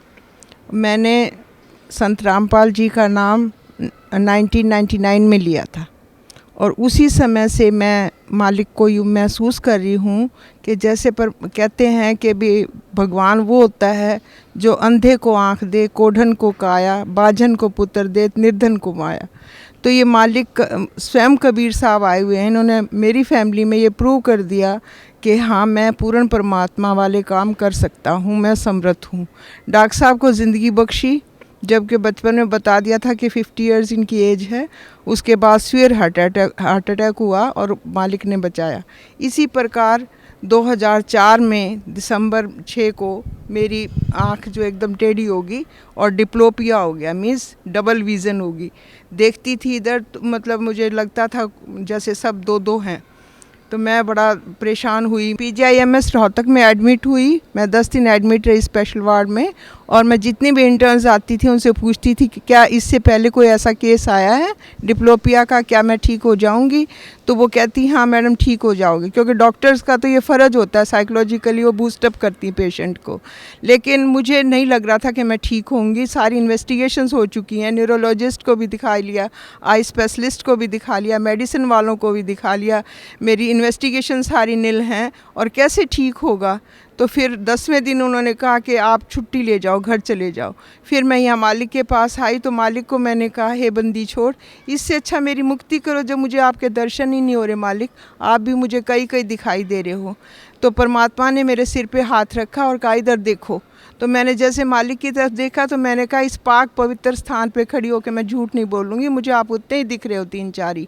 फिर दोबारा बोले कि अब देखो, मैंने कहा उतने ही दिख रहे हो। फिर दोबारा मालिक ने जैसे हाथ रखा तो मेरे मालिक एक हो गए थे। तो मैंने कहा अब एक हो गए मालिक आप, अब मुझे दर्शन अच्छी तरह से हो रहे हैं। ये पूर्ण परमात्मा है, कमी है तो अपने अंदर है। मालिक कहते हैं अपनी वाणी में कि साहिब के दरबार में कमी काहे की नाई, और हंसा मौज न पावता तेरी चूक चाकरी माही। हमारी अंदर चूक है, जैसा परमात्मा कहते हैं इतना मंत्र करना चाहिए वो हम नहीं कर पाते, उनके नियमों पे हम खरे नहीं उतरते हैं, तो ये कमी हमारी है। मालिक पूर्ण है और पूर्ण परमात्मा है, और मैं इतनी भक्ति कर चुकी थी, टूट चुकी थी, मुझे भगवान की तलाश थी। अर्ली एज में मेरे पेरेंट्स की डेथ हुई तो मैं ये सोचती थी, मैंने नर्सिंग प्रोफेशन इसलिए ज्वाइन किया दिया कि मैं किसी की डेथ नहीं होने दूंगी, मैं इतनी सेवा करूंगी कि किसी के माँ बाप ना मरें। और मेरे ब्रदर मेरे से अगेंस्ट हो गए थे, मेरे फादर सर छोटराम के पीए थे, तू लड़की हमारी बेइज्जती करवाएगी, हमारी नाक कटवाएगी, तू ऐसे प्रोफेशन, तू जो कुछ मर्जी कर ले, ये मत कर। मैंने कहा नहीं, मैंने यही करना है। तो मैं जहाँ भी जिस पेशेंट के पास भी खड़ी होती थी उसकी जी जान से सेवा करती थी, और किसी की डेथ भी हो जाती थी तो उनको रिलेटिव्स के साथ ही रोने लग जाती थी, ये सोच के कि ये क्या ज़िंदगी है, इंसान पैदा होता है मर जाता है, इतना अजीज़ होता है, इतना प्यारा होता है, वो अलग हो जाता है, तो कैसी ज़िंदगी है ये। तो मुझे नहीं पता था कि ये ऐसा भी परमात्मा है जो कि जीवन मरण को भी ख़त्म कर देगा। अब मुझे ये पता चला, परमात्मा कबीर साहब ही जो जन्म मरण को भी ख़त्म करते हैं और ये वायदा भी करते हैं कि अमर करूँ सतलोक पठाऊँ, ताते बंदी छोड़ कहाऊँ। ये सच्चे पुरुष हैं, सच्चे परमात्मा हैं, सच्चे बंदी छोड़ है। अब मुझे ये सेटिस्फेक्शन होगी कि ये सुप्रीम पावर है, इससे आगे कोई भी पावर नहीं है। और इस परमात्मा का जो ज्ञान है, जब साइंस फेल हो जाती है तब ये शुरू होता है। ये प्रूव कर दिया परमात्मा ने हमारे ऊपर कि जब हम डॉक्टर्स ने जवाब दिया और उसके बाद परमात्मा ने ठीक कर दिया, सिर्फ आशीर्वाद दे के ही। तो ये पूर्ण परमात्मा हैं, हर हालत में 101% है। और अब ये विश्वास भी हो गया कि दोबारा इस जन्म मरण में हम नहीं आएंगे, हमारा मोक्ष भी पक्का होगा। क्या नाम है जी आपका? डॉक्टर जय नारायण चौधरी उर्फ जय नारायण दास। कहाँ से आए हैं सर आप? मैं मधुबनी ज़िला बिहार से। क्या काम करते हैं आप? मैं मेडिकल प्रैक्टिस कर रहा हूँ। संत रामपाल जी महाराज की शरण में कैसे आए? उसका मुख्य कारण था मेरी लड़की की बीमारी। उस लड़की के इलाज में बहुत सारी जगहों तक मैं भटकता गया, उसके परिवार वाले भी भटकते गए, लाखों लाख रुपए खर्च हुए, बहुत सारे भूत प्रेत के जो देखने वाले लोग हैं वो लोग भी देखते गए। किसी तरीके से कोई इलाज नहीं हो पाया, उसको शांति नहीं मिली। हॉस्पिटल में ले जाते थे तो डॉक्टर लोग कहीं सीटी स्कैन कराता, कहीं कुछ होता, कोई टेस्ट कराता, फाइंडिंग में कुछ आता नहीं था। भूत प्रेत वाले यहाँ ले जाते थे तो वो लोग कहता था जो है तो, लेकिन हम लोग ठीक नहीं कर सकते। और इस तरीके से होते होते कितने सारे डॉक्टर और कितने सारे वैसे लोगों के पास भटकते भटकते कहीं कोई सहारा नहीं मिला। अंत में बंगाल में वो रहती है वैसे, तो बंगाल से मैं बिहार ले आया, वहाँ डॉक्टरों को दिखाया।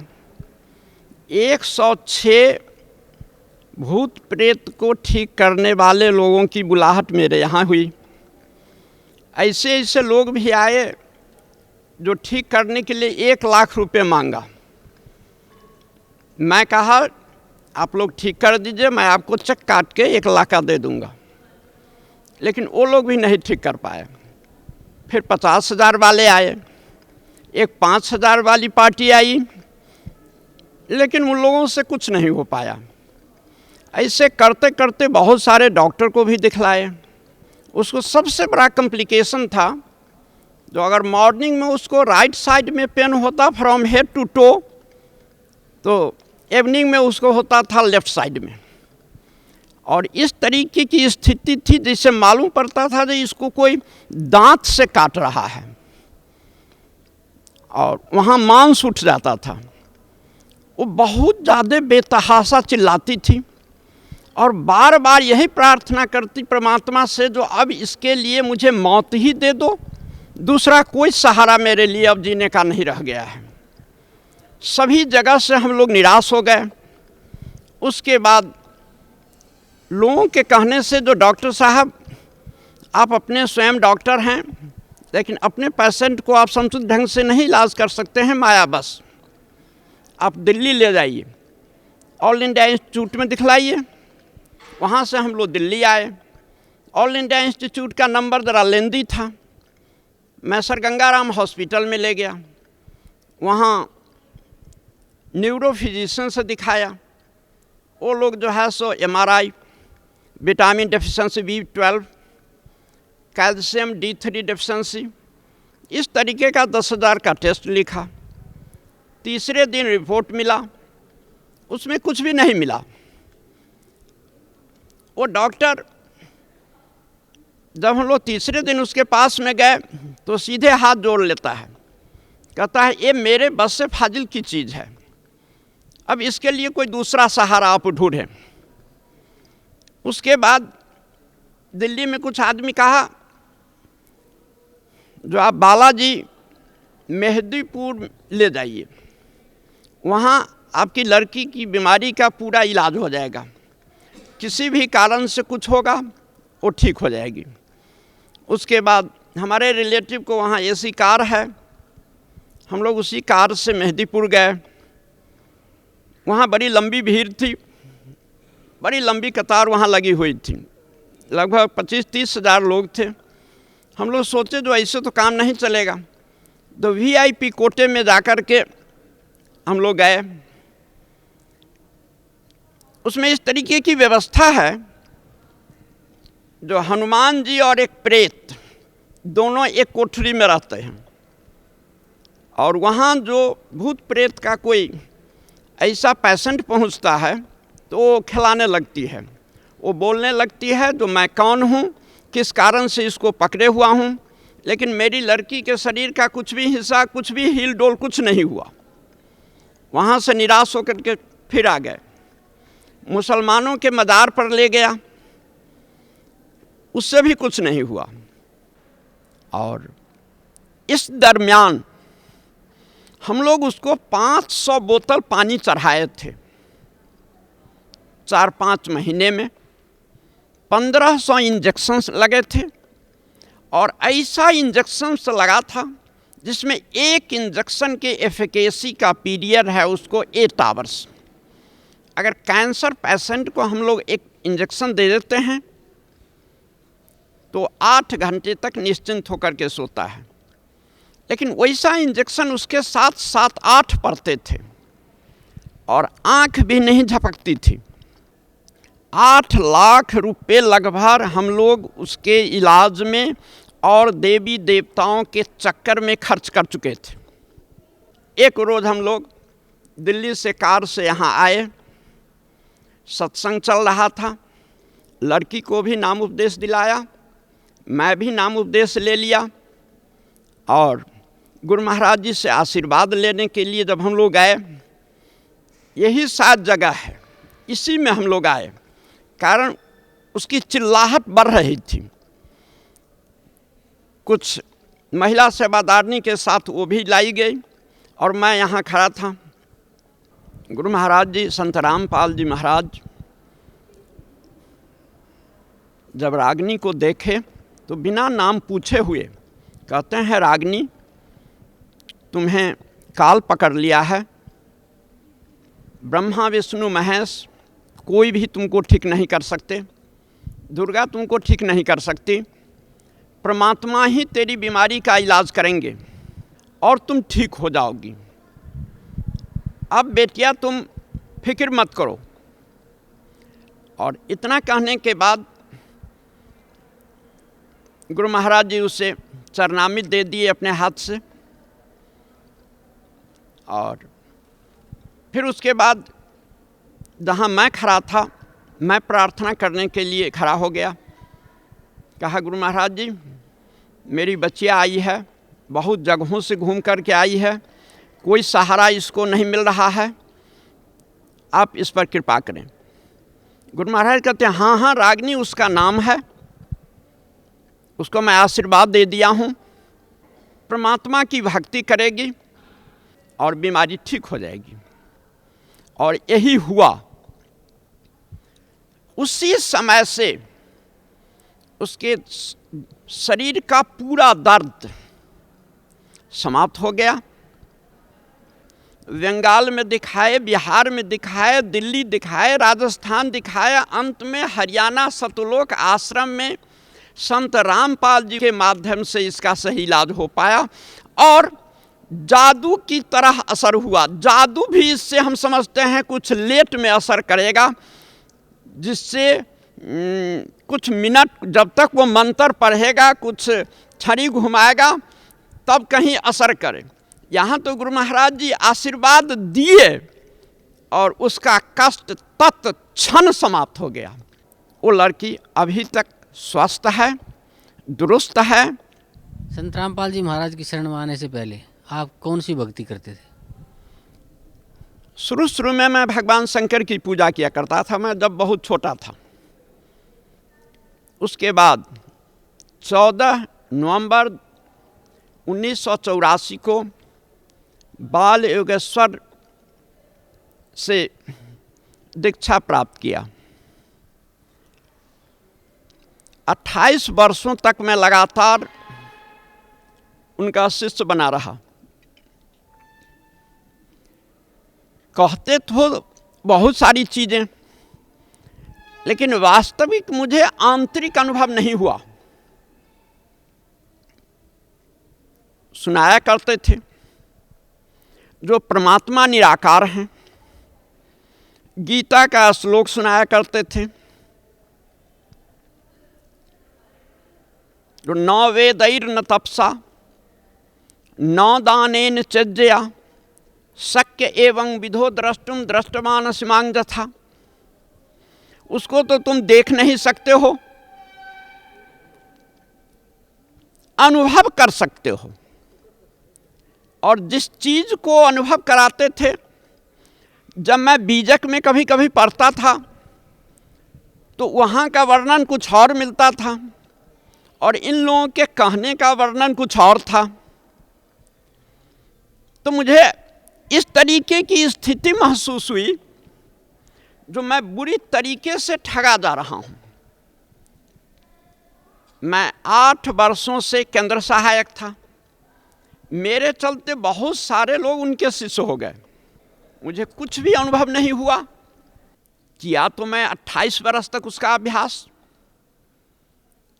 लेकिन जिस स्टेज से मैं शुरू किया था, जहाँ से मेरी यात्रा शुरू हुई थी, आध्यात्मिक यात्रा,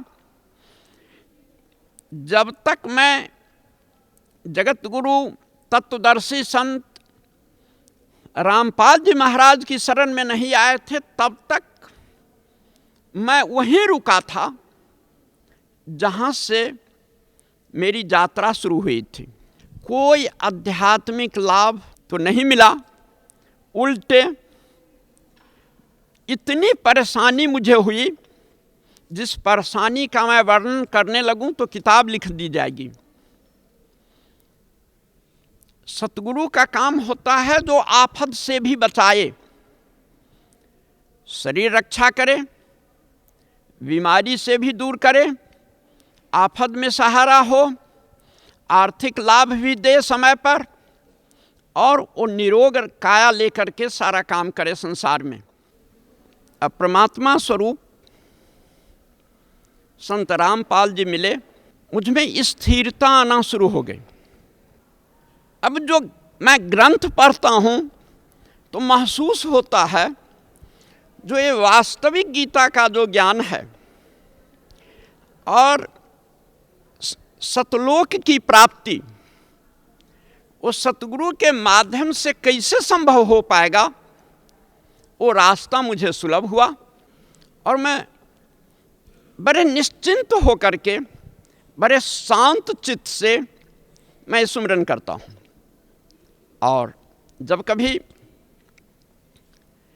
गहरी नज़र गीता में या आध्यात्मिक ज्ञान गंगा पढ़ता हूँ तो अब मुझे वर्ड बाय वर्ड समझ में आता है, और मेरे कारण बहुत सारे लोग प्रभावित हो रहे हैं।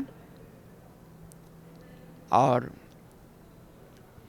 इसका मुख्य कारण है जो मैं वहाँ का प्रैक्टिशनर हूँ, 40 वर्षों से प्रैक्टिस करता हूँ। उससे पहले मैं एयरफोर्स में था। 4 मेडल भारत सरकार मुझे बांग्लादेश लिबरेशन के टाइम में मिला। ये इन्फ्लुएंस भी समाज में है। दूसरा इन्फ्लुएंस ये डॉक्टरी के कारण है। मैं BA MS पास किया, उसके बाद MD पास किया, उसके बाद FICA USA से लिया। FICA का फुल फॉर्म होता है fellow of the international college of angiology. Angiology means doctrine concerning vascular system, नाड़ी संस्थान। अब प्रतिष्ठा वहाँ इस तरीके की बनी हुई है जो मेरी बात पर लोग यकीन करता है। मेरी लड़की की जो बीमारी थी उसका असर लाखों लाख लोगों के दिमाग में है, जो किसी तरीके से डॉक्टर साहब की लड़की का इलाज नहीं हो पाया। बंगाल में दिखाए, बिहार में दिखाए, दिल्ली दिखाए, राजस्थान दिखाए, अंत में हरियाणा सतलोक आश्रम में संत रामपाल जी वहाँ रहते हैं, उनके माध्यम से इसका सही इलाज हो पाया और जादू की तरह असर हुआ। जादू भी इससे हम समझते हैं कुछ लेट में असर करेगा, जिससे कुछ मिनट जब तक वो मंत्र पढ़ेगा, कुछ छड़ी घुमाएगा, तब कहीं असर करे। यहाँ तो गुरु महाराज जी आशीर्वाद दिए और उसका कष्ट तत्क्षण समाप्त हो गया। और मैं हृदय से गुरु महाराज जी को मैं कितना कितना धन्यवाद दूं। वो तो हमारे गुरु महाराज जी हैं, परमात्मा हैं, सब कुछ हैं। और मैं और एक बात कह देना चाहता हूं, गुरु महाराज जी लाखों लाख उनके शिष्य होंगे, लेकिन मुझे मेरा नाम भी जानते हैं और बिना प्रार्थना किए हुए मुझसे जदा कदा पूछ देते हैं, जो कहो कैसा समाचार है, बेटिया का क्या समाचार है। उसके बाद अभी तक वो बहुत ठीक हाल में है। वास्तविक उसकी बीमारी का शुरुआत लगभग 10-12 बरस पहले हुआ, लेकिन हम लोग उसको सही ढंग से डिटेक्ट नहीं कर पा रहे थे।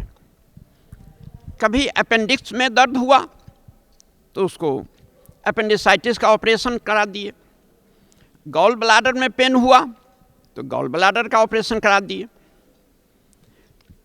जब कहीं एब्डोमिनल एरिया के निचले हिस्से में दर्द हुआ तो किसी गायनेकोलॉजिस्ट से दिखा दिया, सर दर्द हुआ तो न्यूरोफिजिशियन से दिखा दिया।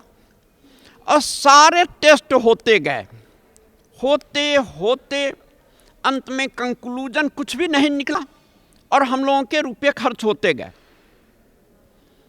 और सारे होते होते में भी एक ऐसा स्थान हम लोगों को मिला जहां एक पैसे भी नहीं लगे, मुफ्त में भोजन मिला, मुफ्त में रहने की व्यवस्था हुई और ऐसा प्यार मिला जो इसको मैं शब्दों से व्यक्त नहीं कर सकता हूं। ऐसे तो मुझे कोई संबंधी भी हम लोगों से इतने अपनापन के साथ वो लोग नहीं बातचीत करते हैं जितने अपनापन के साथ गुरु महाराज जी सहृदयता पूर्वक हम लोगों से बातचीत करते हैं। और मैं बहुत बहुत गुरु महाराज जी का आभारी हूँ। ये मेरा जीवन कल्याण हो रहा है।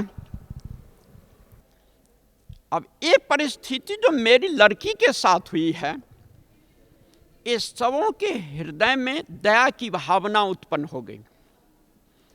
मेरे घर के नज़दीक से रास्ता है, जो कोई भी आदमी उस रास्ते से गुजरता तो यही कान लगा करके सुनता, जो क्या रागनी रो तो नहीं रही है, हंस रही है, इसका उम्मीद किसी को नहीं था। लेकिन ये था जो रो तो नहीं रही है डॉक्टर साहब की लड़की, लेकिन आज वही लड़की है जो सारे लोग देख करके इतने प्रसन्न होते हैं। और यहाँ का पता कितने लोग याद कर लिया, आया नहीं है बहुत लोग, लगभग 50 लोग मेरे साथ यहाँ आकर के उपदेश ले लिया। 100 किताब मैं मुफ्त में यहाँ से लोगों के नाम से भेजवा दिया बाय बुक पोस्ट। बहुत प्रसन्न हैं लोग, पढ़े लिखे लोग, एजुकेटेड लोग। ये नहीं कह पाते हैं जो डॉक्टर साहब आप कहीं गलत जगह फंस गए। सारे लोग परमात्मा के संबंध में जानना चाहते हैं और अपने जीवन को धन्य बनाना चाहते हैं। डॉक्टर साहब, आपने भिन्न भिन्न भक्तियाँ की, देवी देवताओं की, और फिर आप बाल योगेश्वर जी की शरण में भी रहे, उनकी बताई हुई भक्ति भी की, और फिर आप संत रामपाल जी महाराज की शरण में भी आए। तो संत रामपाल जी महाराज से नाम उपदेश लेने के बाद आपको क्या लाभ मिला? प्रथम लाभ, मेरे मन में स्थिरता आई। दूसरा लाभ, मेरी लड़की की जो बीमारी थी, जिसका इलाज करा करके हम लोग विभिन्न जगहों से, विभिन्न डॉक्टरों से, हॉस्पिटल से, विभिन्न और भूत प्रेत के जानकारों से दिखला करके कहीं भी फायदा नहीं हुआ था। वो संत रामपाल जी महाराज की शरण में आने से तत्क्षण फायदा हुआ। और इसका जीता जागता उदाहरण मेरी लड़की मेरे बगल में है। अब उसके सेहत को देख लीजिए और उससे 2-4 बातें जो पूछनी है उस बीमारी के संबंध में आप स्वयं पूछ सकते हैं। बहन जी, क्या नाम है आपका? रागिनी, कहाँ से आए? बिहार से। आपको क्या तकलीफ थी? बहुत बड़ा बीमारी हो गया था। जो आपको पिताजी ने बताया वो सत्य है क्या? हाँ, सत्य है। तो आपकी बीमारी कैसे ठीक हुई? यहाँ संत रामपाल जी महाराज के सामने आके बहुत दया किए, इसलिए मैं ठीक हो गई। जी, धन्यवाद बहुत। डॉक्टर साहब, आपके पूज्य गुरुदेव संत रामपाल जी महाराज ने जो वेदों का, पवित्र गीता जी का जो अनुवाद किया है, और वर्तमान के कुछ संस्कृत के विद्वान ये कहते हैं कि संत रामपाल जी महाराज को संस्कृत नहीं आती, तो उसके बारे में आपका क्या कहना है? देखिए, मैं भी संस्कृत पढ़ा और गीता भी पढ़ना जानता हूँ संस्कृत में। बहुत सारे संस्कृत के ग्रंथ भी पढ़ता हूँ। संत रामपाल जी महाराज जिस ढंग से गीता का विवेचन किए हैं, शायद इस ढंग से किसी और टीकाकारों ने नहीं किया।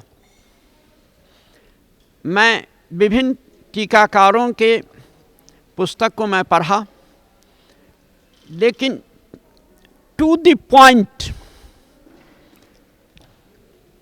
जिस तरीके से इनका उत्तर है और इनका अनुवाद है, इस तरीके से किसी भी संस्कृत जानकारों की किताबों में नहीं है।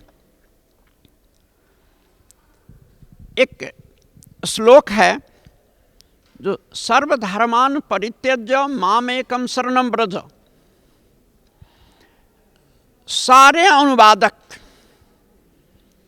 व्रज को आना लिखा, जो मेरी सारे धर्मों को छोड़ करके तुम मेरी शरण में आ जाओ, जबकि व्रज का माने होता है जाना।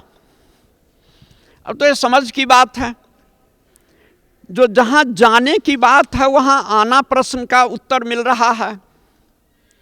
तो इसी से समझा सकता है जो दूसरे लोग दूसरे श्लोक सबका भी किस तरीके का अनुवाद किया होगा, और समझदार लोग समझ जा सकते हैं। जो अनुवाद गुरु महाराज जी का है, जिस तरीके की व्याख्या गुरु महाराज जी कर रहे हैं, ये अकाट्य है, भाषा के अनुरूप है, अध्यात्म के अनुरूप है, और ज्ञानियों के लिए एक बहुत अच्छा पथ प्रदर्शन भी है। भगत समाज को क्या संदेश देना चाहते हैं? मैं भगत समाज को मेरे तरफ से यही संदेश है जो संत रामपाल जी महाराज एक संत ही रूप में नहीं आए हैं, ये परम ब्रह्म परमात्मा स्वरूप हैं। इनकी आज्ञा को सिरोधार्य करके अपने जीवन को धन्य बनाइए और शाश्वत लोक को प्राप्त कीजिए। धन्यवाद आपका, बहुत बहुत डॉक्टर साहब, बहुत बहुत धन्यवाद। नमस्कार सर। सत साहिब। क्या शुभ नाम है जी आप जी का? मैं भगत हरि गोविंद दास, नेपाल से, नेपाल की सिराहा जिला गाविसा VDC बोलता है, रामपुर बीरता, वार्ड नंबर 9, मनहरवा गांव से आया हूं। अभी मैं हाल मिर्चैया में रह रहा हूं। सर क्या काम करते हैं आप? मैं छोटा व्यापारी हूं और पहले प्रधान पंच था, राजनीति करता था। सर संत रामपाल जी महाराज की शरण माने से पहले आप कौन सी भक्ति करते थे? हम तो ऐसे कोई भक्ति नहीं करते थे, कभी कभी मौका लगता था तो शंकर जी का नाम लेते थे, शिव जी का नाम लेते थे, बस इतना ही। बाबूजी और दादाजी ने 7 बीघा नेपाल की जगह देके, 7 बीघा जगह देके अपने घर के द्वार पर आगे में राम जानकी मंदिर बनवाए हैं और हम सोचते थे कि यही भगवान हैं और उसी में थोड़ा मोरा लगे रहते थे। सर परम संत सतगुरु रामपाल जी महाराज की शरण में आप कैसे आए? संत जी के शरण में हमसे पहले हमारे ससुर जी लगभग 1-1.5 वर्ष 2 वर्ष पहले से थे और उन्होंने हमें बीच बीच में प्रेरणा दे रहे थे कि परमात्मा ये है, इसमें लगे रहो, लेकिन हमको विश्वास नहीं होता था। किताब भी दिए, हम 1-2 पेज पढ़े, हमको कुछ समझ में नहीं आया और हम पढ़ नहीं सके और हम उसको घोर विरोध करते थे। तो पर भी कहना नहीं मानते थे, पटक पटक हमको कहते थे और हम उसको घोर विरोध करते थे। एक दिन की बात है, हम अपने गांव मिर्चैया से 5 किलोमीटर मनहरवा पश्चिम पड़ता है, वहाँ आम तोड़ने गए। आम और छोटा सा गाछ था, आम तोड़ लिया, 4-5 फीट पर से हमने खस गया और खसने के बाद मेरा पीठ का रीढ़ पूरा टूट गया। मैं लेटे रहा, उठ नहीं सका। किसी ने सहारा देके वहाँ जो देखने वाले सब हमको उठा के मिर्चैया लाया। वहाँ एक्सरे हुई, एक्सरे होने के बाद पता चला कि पीठ की रीढ़ पूरा ख़त्म हो गया है, तुम किसी भी समय पैरालिसिस हो सकते हो, ज़्यादा देर नहीं ठहरोगे पैरालिसिस हो जाओगे। कहाँ जाओगे? तो हमने सोचा कि काठमांडू जाना है, वहाँ मेरा साला भी डॉक्टर है वीर अस्पताल में, वहीं जाऊँगा। वहाँ एम्बुलेंस से हमको काठमांडू भेजा गया और काठमांडू भेजा गया। वहाँ हमने 19 दिन बेड पर लेटे रहे। डॉक्टर ने सलाह दिया कि इसको अब 2-3 किलो से ज़्यादा नहीं उठाना है, ये अब ठीक नहीं हो पाएगा, इसको 3 महीने बाद में मैं ऑपरेशन करूँगा और अभी इसको घर भेज दो, 3 महीना लेटा रहेगा बेड पर। मैंने घर आया, 3 महीना लेटा। वो लेटे लेटे हमने किताब पढ़ी, भक्ति का सौदागर, जो भी ज्ञान गंगा है। किताब पढ़ने के बाद हमको पता चला कि परमात्मा तो ये है संत रामपाल जी महाराज, और ये चाहे तो हमको ठीक कर सकते हैं, बाकी हम पैरालिसिस तो हो ही गए हैं जैसे लगता है। तो हमने अपने ससुर जी से फ़ोन करके परमात्मा के बारे में क्षमा मांगे कि मैं बहुत दुखी हो रहा हूँ, मेरा दिशा पेशाब लोग सफ़ा कर रहा है, श्रीमती भगतमती, मैं परमात्मा से माफ़ी मांग रहा हूँ और कैसे माफ़ी मांगूँ ये तो मैं नहीं जानता, आप मेरा संदेशा पुगा दीजिए। और आपके बारे में भी मैंने बहुत अनाप शनाप बोला है, आप तो माफ़ करिए देंगे, लेकिन परमात्मा से हमको माफ़ी मांग दीजिए। उन्होंने कहा अच्छा ठीक है, मैं जा रहा हूँ, 2-4 दिन के बाद आश्रम ज़रूर मांगूंगा। वहाँ आके उन्होंने माफ़ी मांगे। माफ़ी मांगने के बाद हमको बेड पर लेटना घूमना शुरू होने लगा, कुछ हमको विश्वास जमा। और इसके बाद हमने यहाँ आने का भी चेष्टा किए और 3 महीना में 2-3 दिन कुछ दिन घटी था, हमने उठ गया 5-7 दिन पहले ही। उठने के बाद मेरा पैर तो इतना मोटा हो गया और टोने से एकदम काट कर पूरा काड़ा हो गया, नशा काम नहीं किया, हम चल फिर एकदम नहीं सकते थे। ऐसे करके ऐसे लट्ठी से 5 मिनट चलते थे, इसके बाद हम 3 घंटा रोते थे, पीड़ा इतना हो रहा था, ठरे दिशा करते थे। हमने जीवन से हार मान लिया, सोचा कि अब हम मर जाए इसी में अच्छा है, लेकिन आत्महत्या करे तो परिवार का लोग दुखी होगा। हम खाना पीना बंद कर देते हैं और खाना पीना बंद करने के बाद धीरे धीरे शरीर गल जाएगा और मर जाएंगे हम। यही हमने सोचा। तो ससुर जी ने यहाँ लाने का चेष्टा किए। हमने बोला ठीक है, मैं जाने के लिए तो तैयार हूँ, लेकिन मेरा उम्मीद नहीं है कि अब मैं मरा हुआ आदमी ठीक हो पाऊँगा। यदि मैं ठीक नहीं होता हो तो आप हमको आश्रम में छोड़ देंगे, और वहाँ भी मैं कुछ दिन रास्ता देखूँगा। ठीक नहीं हो पाया तो नेपाल उत्तर आने की वजह मैं वहाँ से भी दक्षिण चला जाऊँगा। आप हमें जिद न करना, इस शर्त पर ले जाना चाहते हैं तो चलिए। तो उन्होंने यहाँ 5-7 दिन रहने का, 5 दिन रहने का इस किस्म से टिकट लिया। हमने यहाँ आया, आते दिन हमको बहुत दिक्कत हुई। दिक्कत क्या हुई कि उधर मेरा साला डॉक्टर था, उसने अपने सीनियर डॉक्टर के सलाह अनुसार हमको फ़ोन करता था, और मेरे बेटा भी वहाँ रहता है, उससे भी फ़ोन करवाता था कि आप नहीं जाओ वहाँ, रास्ते में पूरा पैरालिसिस हो जाओगे, जो कुछ भी थोड़ा मोड़ा चलना आता है वो भी ख़राब हो जाएगा। आप यहाँ आ जाओ काठमांडू डॉक्टर के यहाँ, आपको ऑपरेशन कर दिया जाएगा। हमने अपने कान से सुना था कि ऑपरेशन करने के बाद भी हम 2 किलो से ज़्यादा न उठा पाएंगे, और हम 2 किलो उठाने वाला अपना पेट नहीं पाल सकेंगे तो बाल बच्चा का क्या पालते। इसलिए हमको लगा नहीं, हम परमात्मा के ही यहाँ वहाँ जाएंगे कहीं। वहाँ तो ससुर जी कहते हैं कि ठीक हो जाओगे। लास्ट में पटक पटक फ़ोन हुआ तो लास्ट वाले में बोले कि ठीक है, अब आप फ़ोन मत उठाओ वहाँ का, और चलो आप वहाँ से दौड़ते हुए आएंगे। और दौड़ते हुए वाले शब्द जो बोले तो वहाँ जो देखने वाले थे कुछ माई लोग, वो लोग हंसने लगे कि मरा मुर्दा को ले जा रहा है और कैसे दौड़ते हुए आएगा। हमको भी आश्चर्य लगा, दौड़ते हुए तो नहीं आ सकेंगे, हो सकेगा कुछ सुधार हो सकता है। हमने ठीक है यहाँ आने के लिए कर लिया। आया भी, रास्ते में कोई दिक्कत नहीं हुई। यहाँ आके सत्संग चालू था, हमको 2 बैग पर बैग रख दिया गया और हम उस पर बैठ गए, सत्संग सुने। सत्संग सुनने के बाद में नामदान लिए। नामदान लेने के बाद में हमने दर्शन करने आया। दर्शन करने आया तो हमारे साथ में जो थे हमारे ससुर जी, और मेरे पीठ में बेल्ट लगे हुए थे स्टील का, और मैं लट्ठी पर ऐसे आ रहा था। यहाँ की सेवादारों ने लट्ठी रख दो भाई। हमने बोला कैसे जा पाऊँगा, तो मेरे कंधा पर हाथ रख लेना। मैं ठीक है, तो हमारे ससुर जी को वहाँ से हटा दिए, लाइन में लगा दिए, वो लाइन में आ गए। इसके बाद पीछे में बेल्ट देखे, ये तो खोलना होगा। मैंने बोला कि ये तो मैं नहीं खोलूँगा, खोलूँगा तो अभी थसक जाऊँगा। तो ठीक है, हम लोग खोल देते हैं और 2 आदमी साइड में हो जाएंगे, उस पर हाथ रख लेना। आपकी मर्जी, खोलना है खोल दो। खोल दिए। खोलने के बाद यहाँ आए, हम अलग लाइन में हो गए।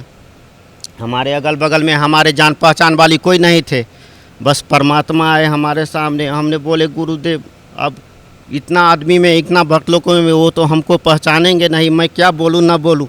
तो हमने यही सोचा कि परमात्मा से माफ़ी मांग लेंगे। हमने तो अनाप शनाप बोला है।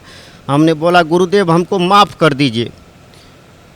इसके आगे हम बोल नहीं सके, हमको आँख से आंसू आ गया। गुरुजी बोले कि अरे बेटा तुमको माफ़ तो मैंने कब का कर दिए हैं। तो हमको पता चला कि आगे पीछे कोई नहीं है मेरा जान पहचान वाले। गुरुजी कैसे हमको पहचान गए, ये तो साक्षात परमात्मा है, यहाँ छुपे बैठे हैं। बाप रे बाप, हमको ठीक हो जाएगा, आप हमको विश्वास लगा। तब इसके बाद हम बोले कि माफ़ कर दिए हैं, तो मैं कहाँ खड़ा हो पा रहा हूँ, पैर का नस एकदम फट रहा है, डांड कमर एकदम दुख रही है, आंसू एकदम आ रहा है, दर्द से मैं खड़ा ना हो पा रहा हूँ। ठीक हो जाओगे बेटा, सब्र करो, थोड़े दिल के लिए व्हील चलिए प्रयोग कर लो। तब तक में हमारे ससुर जी आ गए। हमारे ससुर जी बोले गुरुजी ये वही है। हाँ हाँ, हमने सारा इसको पहचान लिया, हमने इसको पहचान लिया, कहना नहीं पड़ेगा। बस इसके बाद हमने दंडोत प्रणाम किया। दंडोत प्रणाम करने से यहाँ का सेवादार ने रोका कि तुम नीचे मत लेटो, उठ नहीं पाओगे। मैंने बोला यही चाहता हूँ, जो घर पर मरता यहाँ ठाव पर आकर मर रहा हूँ, जगह पर आ गया हूँ। हमने लेटा और लेटने के बाद खुद उठ गए। उठाने के लिए तो चाहा 2 सेवादार, हमने मना कर दिया आप नहीं उठाओ, मेरा कमज़ोर रीढ़ है, कहीं टूट जाएगा। मैं खुद उठ गया, और उठने के बाद हमारे ससुर जी व्हील चेयर लाए, वहाँ था ही, उस पर बैठे। कुछ ही दूर ले गया कि मेरे शरीर में पैर में शक्ति आया। मैंने बोला रुकिए रुकिए रुकिए, नहीं नहीं चलिए ना, नहीं रुकिए ना आप। बस वो रुके। रुकने के बाद क्या हुआ, तो मेरा पैर में शक्ति आया है, रुकिए तो। बस इसके बाद मैंने ठहरा हुआ तो सीधा ठहरा हो गया, जैसे अभी खड़ा हूँ। इससे पहले मैं ठहरा नहीं हो पा रहा था। और हमको आशीर्वाद मिले। उसी रात हम 3 बजे, लगभग 2:45 बजे 5 मिनट लगी, जिसको पेशाब कहते हैं, पेशाब लगी। हमने गया बाथरूम पेशाब करने के लिए, जाने में 10-12 मिनट लगी। लौटते वक्त हमको दिशा आ गया, दिशा लगा। हम बोले अब हम जाएंगे, अपने आदमी को उठा के लाएंगे, तब तक में क्या होगा ना होगा। ठीक है, हम बैठ जाते हैं, बैठ तो सकते नहीं हैं, कोशिश करते हैं यहाँ जो होगा होगा, 2-3 घंटा में तो आवे करेगा। जब सुबह होगी तो भगत लोग हमको लेटा देखेगा तो उठाएगा। हम बैठे, आराम से बैठ गए, सारे कपड़ा खोल उल के बाहर रख दिया, आराम से बैठ गए। दिशा हो गई जो हम बैठ नहीं सकते थे घर पर। और इसके बाद पानी उनी सब हो गया, हाथ उथ सब सफाई कर लिया, आके सो गए। जब 5:45 साढ़े 5 बजे तो आए हमारे बाबूजी ससुर जी उठाने के लिए कि उठो उठो चलो टॉयलेट जाना है। हमने बोला हम तो आ गया। तो कैसे आ गया, कौन ले गया? कोई नहीं ले गया, हम तो खुद गया। 2:45 बजे वहाँ लग गई दिशा, हमने कर लिया, बैठना हो गया हमको। बस इसके बाद हम दर्शन में फिर आए। गुरुजी को बोले गुरुजी थोड़ा थोड़ा दुखी रहना, नहीं बेटा पूरा ठीक हो जाओगे। तीसरे दिन हम जब बात सोच से आ रहे थे तो देखे यहाँ 1-2 आदमी मात्र दर्शन में बाकी है। तो हम तो जब तक आएंगे यहाँ तब तक गुरुजी चले जाएंगे भीतर। हमने लट्ठी फेंक के दौड़ना शुरू कर दिया, गुरुजी ने रुक गया और हम आके यहाँ गुरुजी अब तो मैं दौड़ रहा हूँ। हाँ, हमने तुमको देखा तब हम रुक गया, हमने तुमको देखा दौड़ते आते हुए। बस इसके बाद 3 दिन में लगभग हम पूरा ठीक हो गए। जो हम एकदम बैठ नहीं पाते थे, पैर उर एकदम फूल गया था हमारा। लास्ट में 4-5 दिन में तो हम पैंट उठ पहन लिए, इससे आगे हम कपड़ा न लगा पाते थे अपने से। पैर उठता था ज़मीन से सिर्फ 2 इंची, अंडरवियर दूसरे आदमी घुसा देता था और निकालता था। वो सब अपने करने लगे यहाँ आके, साक्षात परमात्मा मिल गई। और लास्ट में जाते समय हमने कहा गुरुजी मैं तो मोटरसाइकिल चलाता हूँ, कैसे हमको हिम्मत हो गई इतनी बड़ी बात मांगने की। वो भी गुरुदेव कहते जाओ बेटा खूब चलाना। और कल होके घर पुगते ही हम कल होके, एक मेरे घर में किरायादार रहता है, वो जा रहा था सब्जी लाने अपने मोटरसाइकिल से। हमने बोला कि रुको, तो उसको हम बताए थे ऐसे ऐसे कहानी। वो बोले कि आप चलाओगे मोटरसाइकिल? हाँ मैं चलाऊँगा। हम बोला तू स्टार्ट करके देगा? किक वाली थी, उसने स्टार्ट न करके सीधे चाबी हमको दिया। हम चाबी ले लिए और गमछी था कंधे पर, गमछी को बांधे कमर में, स्टार्ट किया, स्टार्ट हो गई गाड़ी। हमने बाज़ार 1.5 किलोमीटर पड़ता है, 1.25 किलोमीटर लगभग, वहाँ जाके सब्जी 7 किलो सब्जी बो के खुद ला लिए परमात्मा की दया से। अब मैं एकदम खुशी हूँ। सर, परम संत सतगुरु रामपाल जी महाराज से नाम उपदेश लेने के बाद आपकी जो लाइलाज बीमारी थी, जहाँ कहीं आपका इलाज नहीं हो रहा था, वो आपकी ठीक हो गई, आपको बहुत सुख मिला जीवन में। तो सर, भक्त समाज को आप क्या संदेश देना चाहते हैं? मैं भक्त समाज को यही संदेश देना चाहता हूँ कि भक्त लोग पुराने बताए हुए साधु गुरु और ब्राह्मण सब के फेरी में पड़े हुए हैं। वो लोग अपने से शास्त्र पढ़े और यहाँ शास्त्र अनुसार आके इस बरबारा आश्रम में ज्ञान ले और पूर्ण परमात्मा से मिले, जो मोक्ष प्राप्त होगा। अभी यहाँ 84 लाख योनि में मनुष्य भटक रहा है और मारने जीने में भी काल निरंजन का कोई अपना स्वार्थ है। जो स्वार्थ का अध्ययन करे बूझे, मैं यही कहना चाहता हूँ। और यहाँ आने के बाद हमको क्या फ़ायदा हुआ? अभी हमारे 3 लड़का है, तीनों लड़का यहाँ से नाम ले लिया है।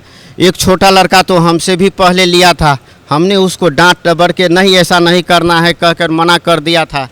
बाद में फिर हमने बोला कि अरे हम तो नाम लिया, तुम काहे लिया हुआ छोड़ दिया? तो आप ही ने तो हमको डांटने लगे, इसलिए हमने छोड़ दिया था। हमको फिर नाम दिलवा दीजिए बस। वो छोटा भी आके ले लिया है, बड़ा भी चाइना MBBS कर रहा है, वो भी आके यहाँ नामदान ले लिया है। और नामदान लेने के बाद वहाँ से खबर पठाया कि मैं अपने सेक्शन में सेकेंड हो गया हूँ, जो पहले थोड़ा कमज़ोर विद्यार्थी था वो। और महिला बीच वाले वो भी नहीं मान रहा था, वो भी आके यहाँ नामदान ले लिया है। सारे परिवार हम लोग लग गए हैं। भक्तमती तो हमसे 1 बरस पहले से थी, लेकिन हम नहीं मान रहे थे, इसलिए उसकी में भी बाधा अर्चन हो रहा था उसके में। और मैं यही कहना चाहता हूँ भक्त जनों को और पूरे समाज को कि यहाँ सतलोक आश्रम बरवाला जिला हिसार भारत की हरियाणा प्रदेश में आके अपना नामदान ले और अपनी कल्याण करवाए, अपने मोक्ष प्राप्त करे, अपने खुशी जीवन बिताए। धन्यवाद आपका, बहुत बहुत धन्यवाद।